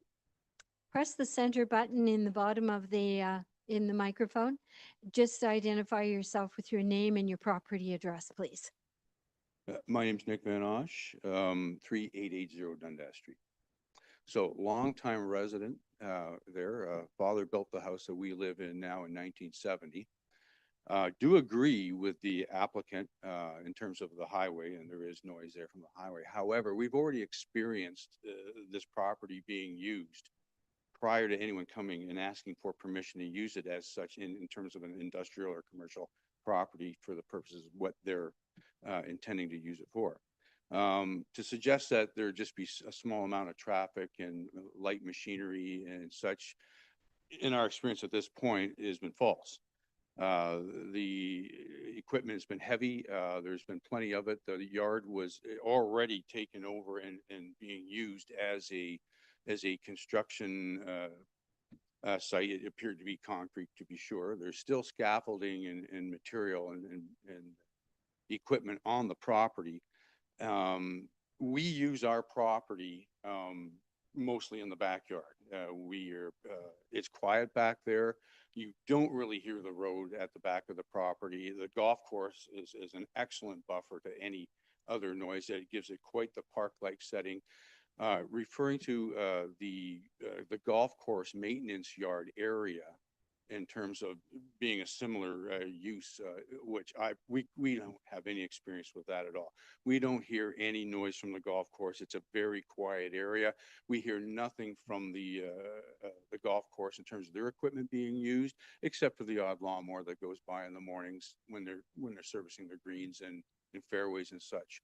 So I would say it would be still very inconsistent with the nature and the character of the area to allow this to be, installed here on the property. As I say, even if there was a fence put up, there would have to be extra lighting. There's always the potential for theft. So I do understand security lighting would have to be, installed. But our house is, the property are very, very close together in terms of the property line. And we've already experienced the property being used as a contractor's yard, and it was anything but peaceful. Machinery, heavy, they had a heavy forklift in there. Every time they back up, they have the alarm beeping, as you guys are all probably aware of when they back up these types of equipment. It was constant and consistent. And I know that there was an order to clean up the yard too. So there was no respect given to or paid to the residents that are there now, that being myself for sure. It was just gone ahead and, being used as a contractor's yard. It was unsightly, noisy, and intrusive. And I guess I could go on for a little bit longer, but I guess that must be close to 5 minutes. So I'll give it back. Thanks very much. Thanks for your comments.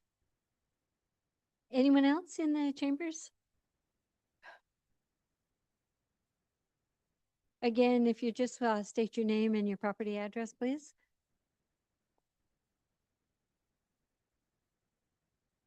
Yeah, there we go. My name is Peter Stastny. I work for Tumbleweed Trailer Park. We are immediately adjacent to the property in question. I have more of a question with regards to what kind of a stormwater management plan they have, because there isn't any stormwater system currently in that area. There's a plan in place which hasn't been approved yet by the county. So, and the property has been somewhat developed. They brought in aggregate and erased the property, which now has caused rainwater to run from their property onto our property. And we already suffer from quite a bit of stormwater running off the highway into the park. So I guess that's pretty much my statement there. Can you address that then, Michelle? Would you like to respond?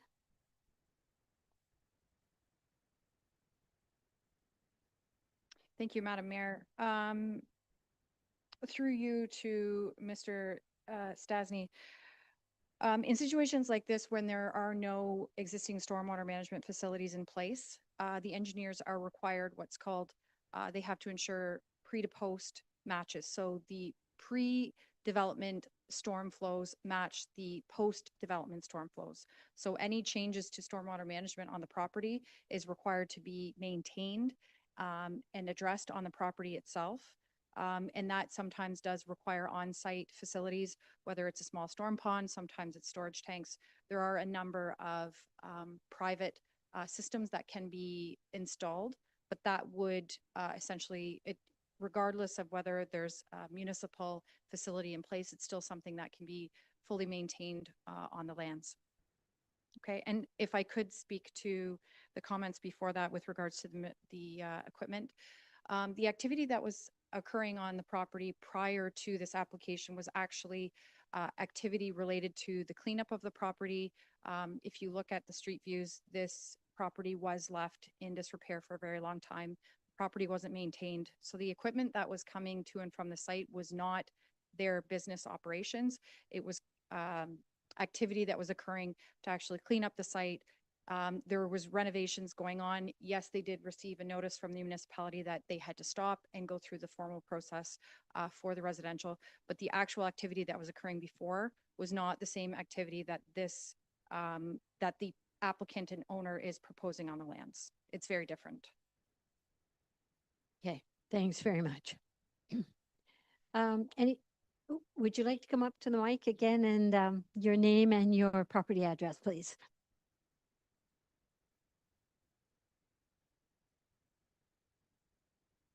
There we go. Good evening. My name is Boise Rameshwar Dindial. I live at and own 3874 Dundas. We're next to Nick, next door. I just want to address the comments that were just made about the equipment that allegedly was cleaning up the property. That is completely incorrect, respectfully. There was a lot of forming equipment, as we know, as we've heard, that the current applicant is a part of a forming company and will be using that as storage. So if they were just cleaning up the apartment, the property, why would there be forming left there for several weeks until, you know, it was addressed at council, and then that's why we're here today. So I just want to clarify that point. In addition to that, I'd like to state that we've been owned that property for about 8 years now. We lived in the GTA. I grew up there, and we lived all our lives there. And we finally made it out to the so-called country. And frankly, we love it. We love it. And I just be frank with you, I don't want it to change. We plan to keep that house for a very long time and pass it on to our kids and grandkids. And we don't want that environment to change. With that said, there is progress in the area. I'm not disputing that. It's a developing area. It's a large highway, but at the back of the properties, it's just quiet time. It's absolutely beautiful. Be back onto the golf course. We all have wonderful neighbors there. We all take care of our properties. And I'd hate long-term for that to change where we're forced to be in an environment that there's construction noise and all kinds of noise for that matter. That's frankly going to force us to want to move and frankly devaluate our property. So again, this was a long-term move for us. I wish we did it many, many years ago. My kids are adults now, and you know, they're going to be the next generation. I want them to have that home the way it is. Thank you very much. Thanks. I appreciate your comments. Anyone else in the chambers? I don't see anybody. Sarah, anyone online? There's no one online, Your Worship. Okay, then. In that case, then, I will ask if the members of council have a question. Councillor Lockie. Yeah, through your worship. So this question is to the applicant. So I know firsthand how loud backing fork trucks are. And I personally would never want to have that in my backyard. So how do you plan to mitigate that?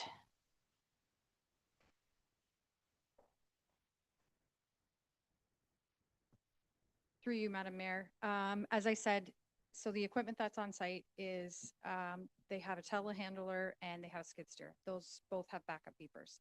That equipment is generally used on site. So that equipment would only be on this property as storage when it's not being used during work hours, or would be brought back there for repairs. But otherwise, that equipment primarily stays on site and is not in the storage. So this is essentially a storage area, as you heard, scaffolding, those sorts of things, which are not associated with loud noise or operating equipment. There's no dump trucks, as I said, no excavators, nothing like that. Anyone else from council with a question? No? Councillor Heeman. Yeah, I just like to comment that I know a lot. I think when you have these requests for commercial uses or on residential properties, I think is generally associated with being accessory to the owner and dweller's occupation. And it's been my experience that when that is not the case, then there tends to be increased conflict with the surrounding neighbors. I think there are some justifications to allow this use, but I'm very hesitant given, you know, what we're hearing today now. You know, we all have different neighbors, and some of them are characters and some of them aren't, but I tend to, you know, take a good recommendation from a neighbor very, very highly. And, you know, that's what we like here, is to have good neighbors. And I just want the applicant to take that very seriously, that if they're going to work in this area where they're not living, that they should treat it like they are living there. Thank you, Councillor Heeman. Anyone else? Okay. Then I'll thank everybody for their attendance on this one. We will close the public meeting, portion of the meeting right now. And the recommended motion will appear on the screen, but it's that report number PDS 053-25 with respect to applications for official plan amendment 04-25 and zoning bylaw amendment Z25-25 requested by Landrise Inc. on behalf of Henrique Gomez, Aurora King Masonry Limited for 3892 Dundas Street, County Road, to be received for information. A mover and a seconder. Oh, did I miss? Oh, I'm sorry. Sorry. Turn the page, Sharon. And that planning staff be directed to provide a subsequent report evaluating said applications, taking into account all public and agency comments received, with a recommendation for council's consideration at a future meeting. So there again, a mover and a seconder. Moved by Councillor Lockie and seconded by Deputy Mayor Smybert. All in favor? Thank you. That carries. Thanks all for your attendance. So we'll move on to 8.2 zoning bylaw amendment Z 23-25. Ji Zhu New applicant, and I apologize if I'm mispronouncing the name. Strict Baldinelli, Monts Limited, care of Sandra Congdon as agent, and the property address is 4756 Dundas Street.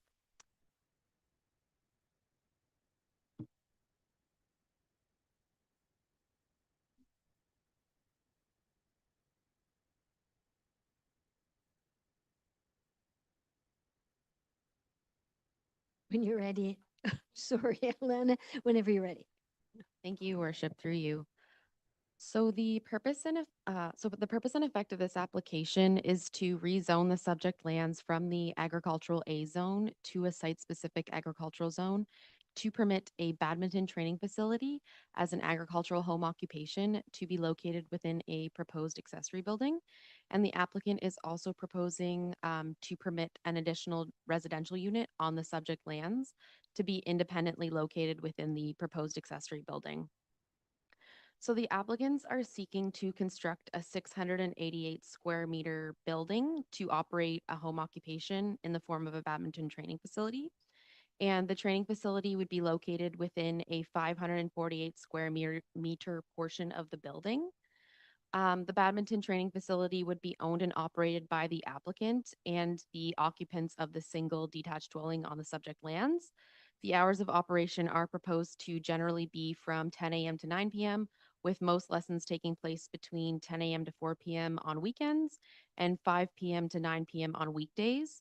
And during lessons, it's anticipated 12 to 14 individuals may be located within the building. And during the transition from one lesson to the next, it's anticipated that there may be a maximum of 16 to 20 individuals located within the building. The applicant had originally requested to permit an ARU with a floor area of 140 square meters to be independently located within the proposed building, separate from the badminton training facility. And this size would result in the ARU having a size of approximately 68% of the floor area of the dwelling. So based on feedback from staff regarding the size, the applicant has agreed to reduce the size of the ARU. And so the applicant is now proposing that the ARU have a size of 60% of the floor area of the dwelling, being 122 square meters. The applicant is proposing to service both the ARU and the badminton training facility using the property's existing private well and septic system. And based on a concept plan submitted by the applicants, the existing parking area in front of the garage would be expanded to provide additional parking, which would result in 8 parking spaces to accommodate the home occupation, the single detached dwelling, and the ARU. And the application indicates that the existing chicken coop and storage building are unused and are to be removed. So surrounding land uses include a residential use and a golf driving range to the west, being Highway 2 Golf. The CP Railway and agricultural uses are located to the north. Natural heritage features and highway commercial uses to the east. So to the east, it was previously Granton Trailers, although the current use today is unknown. And agricultural uses are also located to the south in the form of field crop cultivation. And staff would like to note the highway commercial zoned lands to the east are permitted a range of commercial uses, including a vehicle repair garage, gas bar, or a hotel motel. So the subject lands are designated agricultural and protection area and are zoned agricultural and environmental protection. The environmental protection zone lands are not proposed or are proposed to remain unchanged. And also please just note that the report incorrectly states that the lands are designated rural industrial. So the provincial planning statement provides policy direction to encourage an appropriate range and mix of housing types, including ARUs, to meet long-term needs of the community. The county official planning indicates that ARUs shall be clearly subordinate in scale and function to the primary unit. And for ARUs created outside of settlement areas, they shall be grouped to the primary dwelling, shall meet MDS separation, and shall be prohibited from being severed from the property unless as part of the severance of the primary dwelling unit and as a residence surplus to a farming operation. Thames Center's official plan provides policy direction to allow ARUs or second dwelling units, provided they are capable of being appropriately serviced. And the official plan notes any regulation concerning ARUs shall limit their size to ensure it remains clearly secondary to the primary dwelling and also complies with the OBC, Ontario Building Code. So those matters are capable of being addressed at the time of the issuance of the building permit and through zoning regulations that limit the size of the ARU, in this case being no more than 60% of the floor area or 122 square meters associated with the primary dwelling. With regard to home occupations, the County of Middlesex and the Municipality of Thames Center's official plans permit home occupations subject to criteria. And in particular, Thames Center's official plan requires several criteria to be met. So staff is of the opinion that the criteria has been met. Although the subject lands are not currently used for agricultural purposes, the proposal is generally in alignment with the home occupation criteria and would be secondary to the residential use of the lands. Staff would like to note, due to the width of the lot, the location of the single detached dwelling and detached garage, as well as the presence of trees and hedges along the westerly and easterly property lines, the proposed badminton training facility would generally be screened from view, and it's staff's opinion that the single detached dwelling would remain the dominant feature of the primary use of the lands. And also due to the shape and size of the lands and the presence of natural heritage features, the types of agricultural uses that can occur on the lands is limited. So for example, field crop cultivation would not be viable. However, agricultural uses can still be carried out on smaller scales, such as market gardening, beekeeping, maple syrup production. And so those uses could still continue. It is staff's understanding that the greenhouse is proposed to remain on the subject property, although staff is unaware of the use of the greenhouse. And overall, staff is of the opinion that the proposed badminton training facility would be secondary to the primary use of the land. Also, the proposed home occupation, as stated, will be operated by the homeowner, and it's not anticipated to require additional staff. No outside storage would be required, and the proposed home occupation is to have a ground floor area of 548 square meters, and that is less than the maximum permitted in the zoning bylaw currently. The Dundas Street is an arterial road designed to accommodate high volumes of traffic, and no comments or concerns were indicated by the county engineer or the director of public works. Also, the Thames Center official plan contains criteria when considering zoning bylaw amendments, and staff is of the opinion that the criteria has been met or is capable of being met through site plan control or the building permit process. To ensure that stormwater management, drainage, grading, etc., are appropriately addressed and do not result in unacceptable adverse impacts on neighboring uses, staff is of the opinion that site plan control should be required, and have recommended a holding symbol to be placed on the subject lands. Site plan control would ensure that regardless of future ownership, the badminton training facility is developed and maintained to municipal standards for the long term. Also, to ensure that parking is adequately addressed, staff believes it would be appropriate to include a minimum parking requirement within the zoning bylaw. So from reviewing the parking standards within the Thames Center zoning bylaw, 22 parking spaces would be required for a commercial recreational establishment, and that would be 1 parking space per 25 square meters of gross floor area. 2 parking spaces would be required for the single detached dwelling, and then 1 parking space would be required for the ARU. And the zoning bylaw does not specify a parking requirement for home occupations. Rather, parking requirements are based on the actual use that is considered to be the home occupation.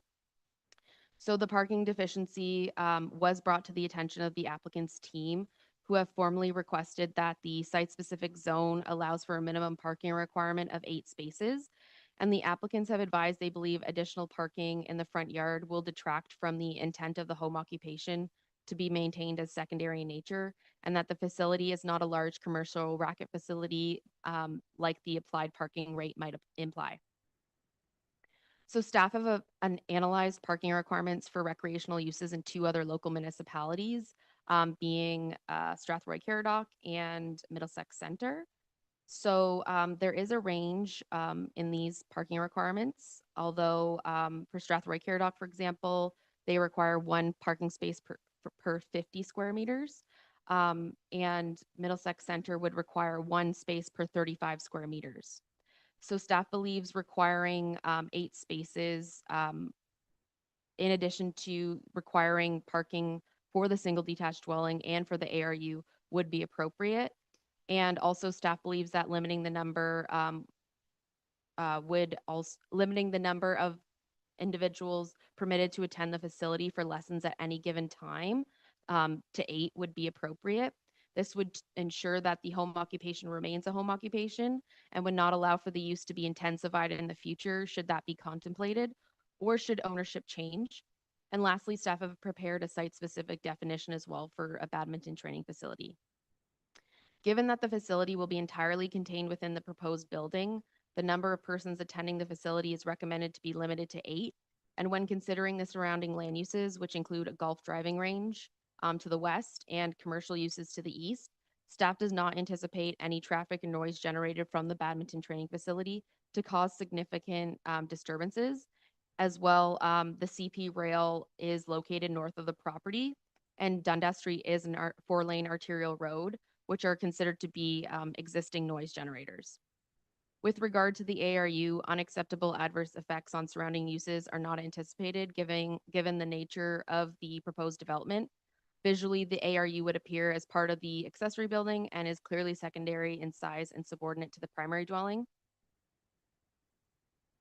So section 3417 of the Planning Act indicates where changes made in a proposed bylaw after the holding of a public meeting, council shall determine whether any further notice is required. Staff is of the opinion that no further notice is necessary with regard to the revised size of the proposed ARU being 122 square meters versus what was originally requested, which was 140 square meters. Additionally, staff is also of the opinion that no further notice is necessary with regard to the request for reduced parking to allow for 8 parking spaces, as both the revised requests do not materially alter the intent of the original request. So based on the foregoing, the subject proposals are consistent with the provincial planning statement and conform to the County of Middlesex and Thames Center official plans.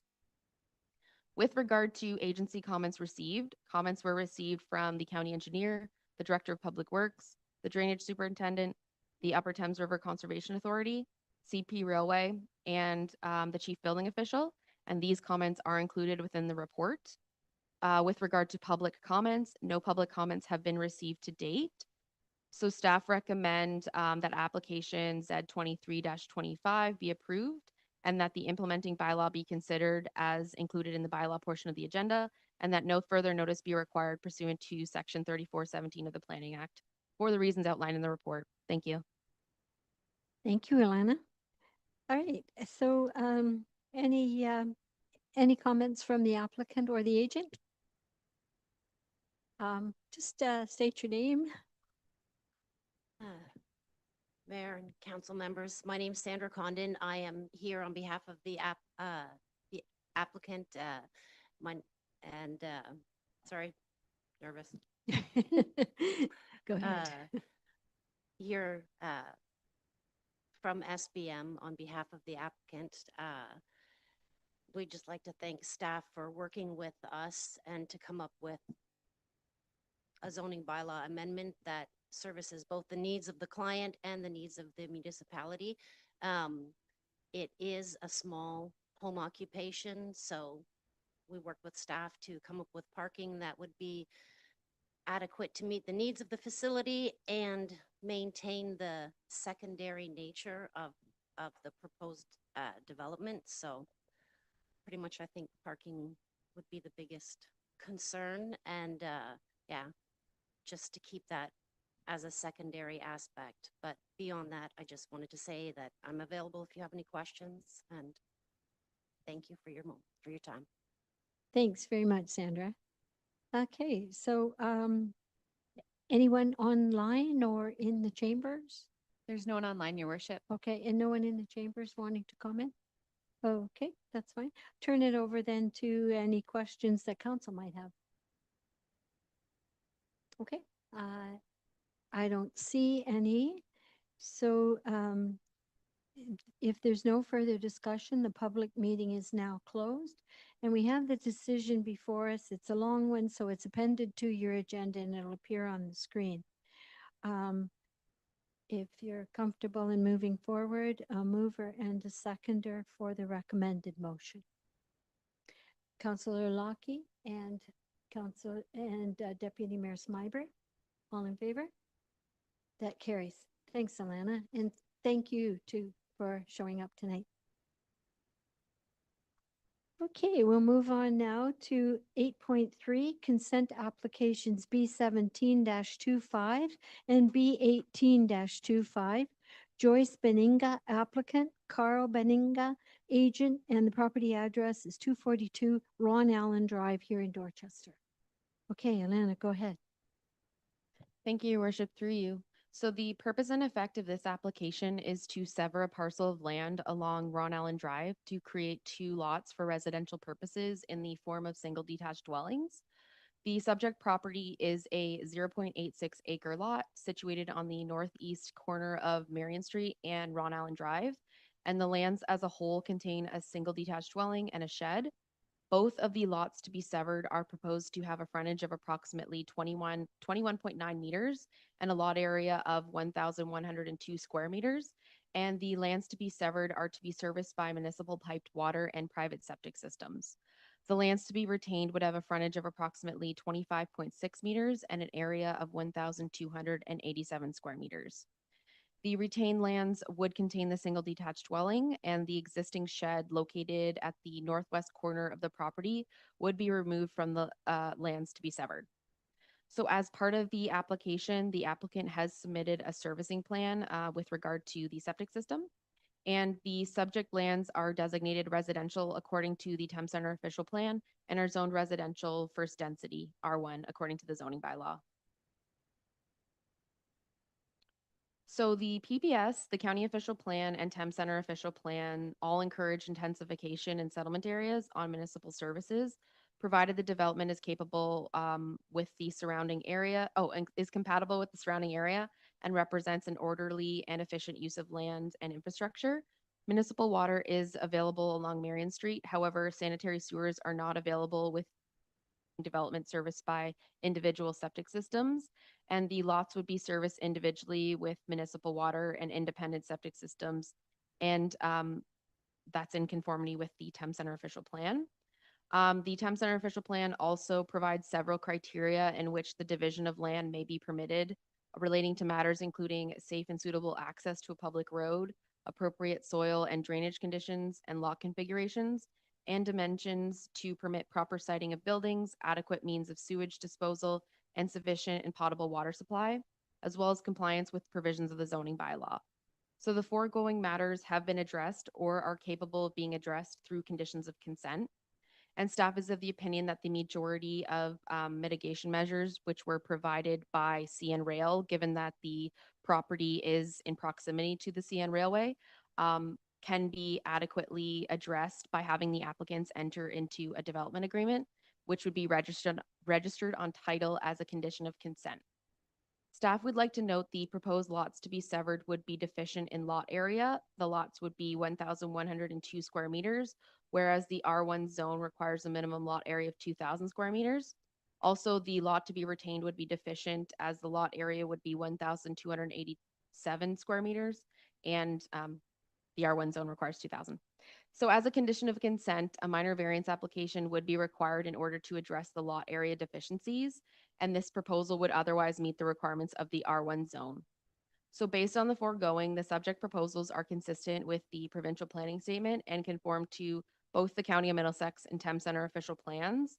With regard to agency comments, the Director of Public Works, Drainage Superintendent, Upper Thames River Conservation Authority, CN Railway all have provided comments. And I would like to note that the chief building official did have the opportunity to review the servicing plan and advised he has no concerns, and that the plan adequately shows or demonstrates that the lots can be serviced by septic systems. With regard to public comments, we did receive one public comment from Wes Bates, and those comments are appended to the report. And staff did have the opportunity to respond to some of the questions or concerns noted in the comments. So with that, staff would like to recommend that applications B17-25 and B18-25 be approved, although staff would like to note a revision to condition 7, specifically a revision which requires the lot area deficiencies for both the lands to be severed and retained be addressed through minor variance for the reasons outlined in the report. Right now, it just speaks to the severed lands. So staff are recommending approval of both applications, subject to the 14 conditions noted in the report, including revisions to condition 7 for both files, for the reasons outlined in the report. Thank you. Thank you, Elena. Anyone, excuse me, I'm sorry, I lost my train of thought there for a minute. Any additional information from the applicant or the agent? No one here. Your worship, I have the applicant online. I'll bring him over. Go ahead.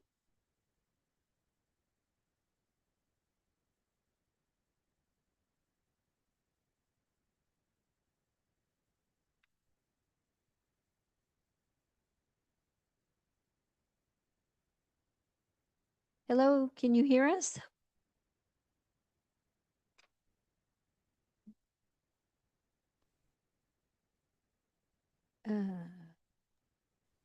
Not hearing any. Hello? Yeah, oh, hi. Hi. Oh, whenever you're ready, go ahead with your comments. Yeah, we had seen the comments from the neighbor and we would do everything in our power to, not impede on anybody else's property and respect other people's property when trades are working and,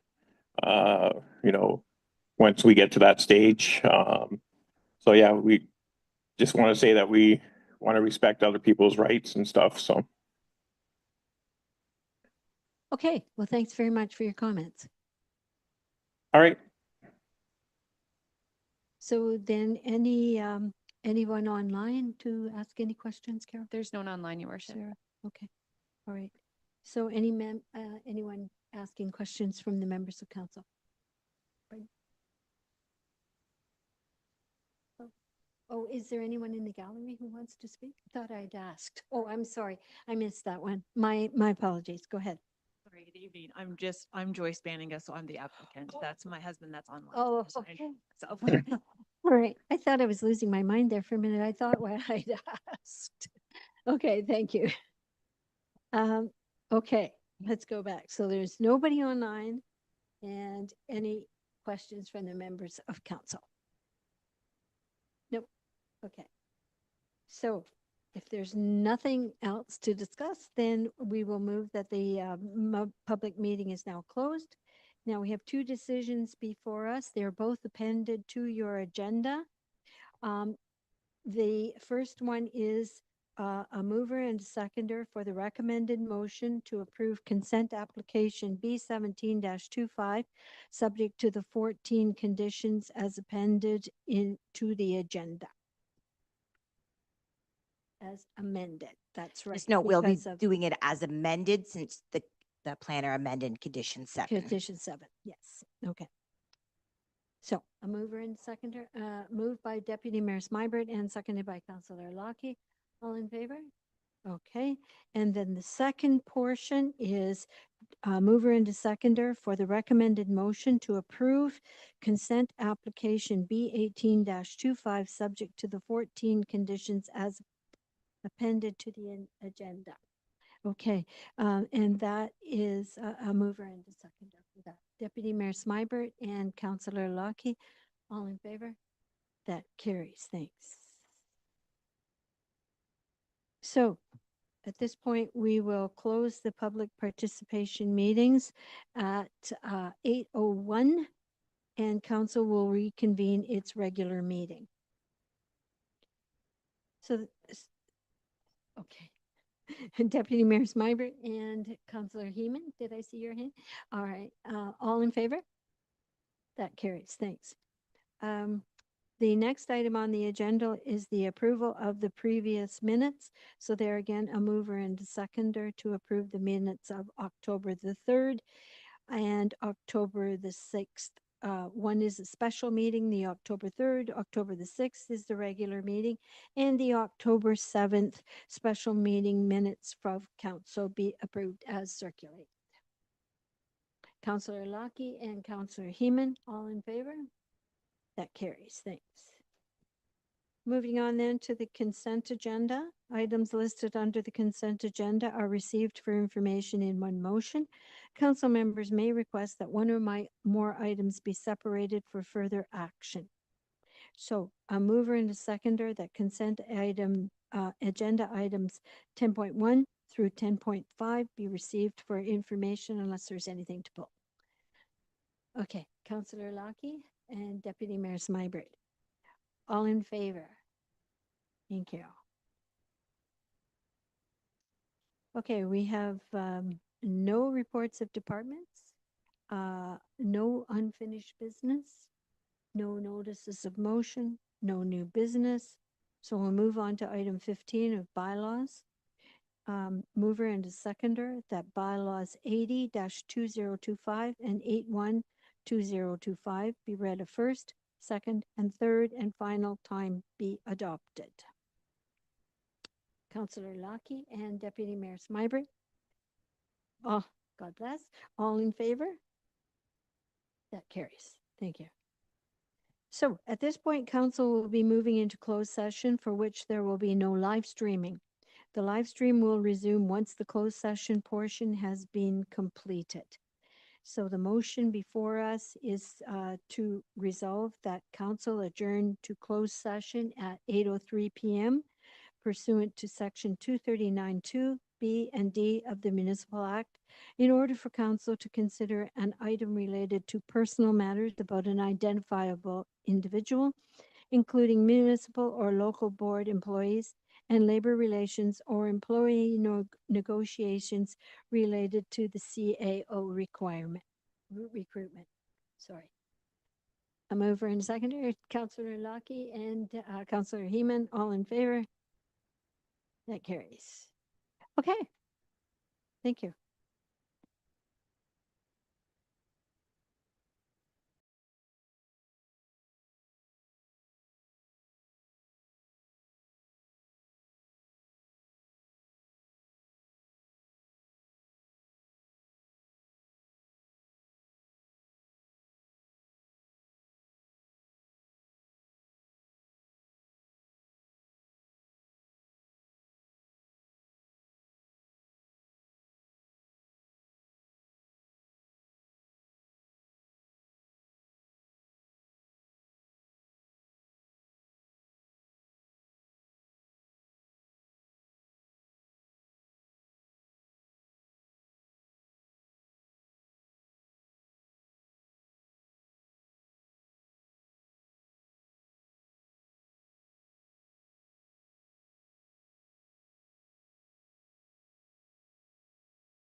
Council's now back in open session. So during closed session, council considered an item related to personal matters about an identifiable individual, including municipal or local board employees and labor relations or employee negotiations related to CAO recruitment. The clerk will advise if there is a recommended motion from closed session. There is no recommended motion at this time. All right. So moving on to the confirmatory bylaw. The bylaw being a bylaw to adopt, confirm, and ratify matters dealt with by resolution of the municipality of Thames Center for the special meeting held on October 7th, as well as for tonight's meeting. A mover and a seconder that bylaw 82-2025, being the confirmatory bylaw, be read a first, second, and third and final time and be adopted. Danielle, Councillor Lockie, and Deputy Mayor Smybert, all in favor? That carries. Lastly, our meeting schedule. Next regularly scheduled meeting is Monday, November the 10th, 2025 at 5 p.m. here in the chambers, followed by Monday, November 24th, 2025 at 5 p.m. also here in the chambers. A mover and a seconder for adjournment at 8:29 p.m. Tom Heeman and Danielle Lucky, all in favor. That carries. Go Jays, go.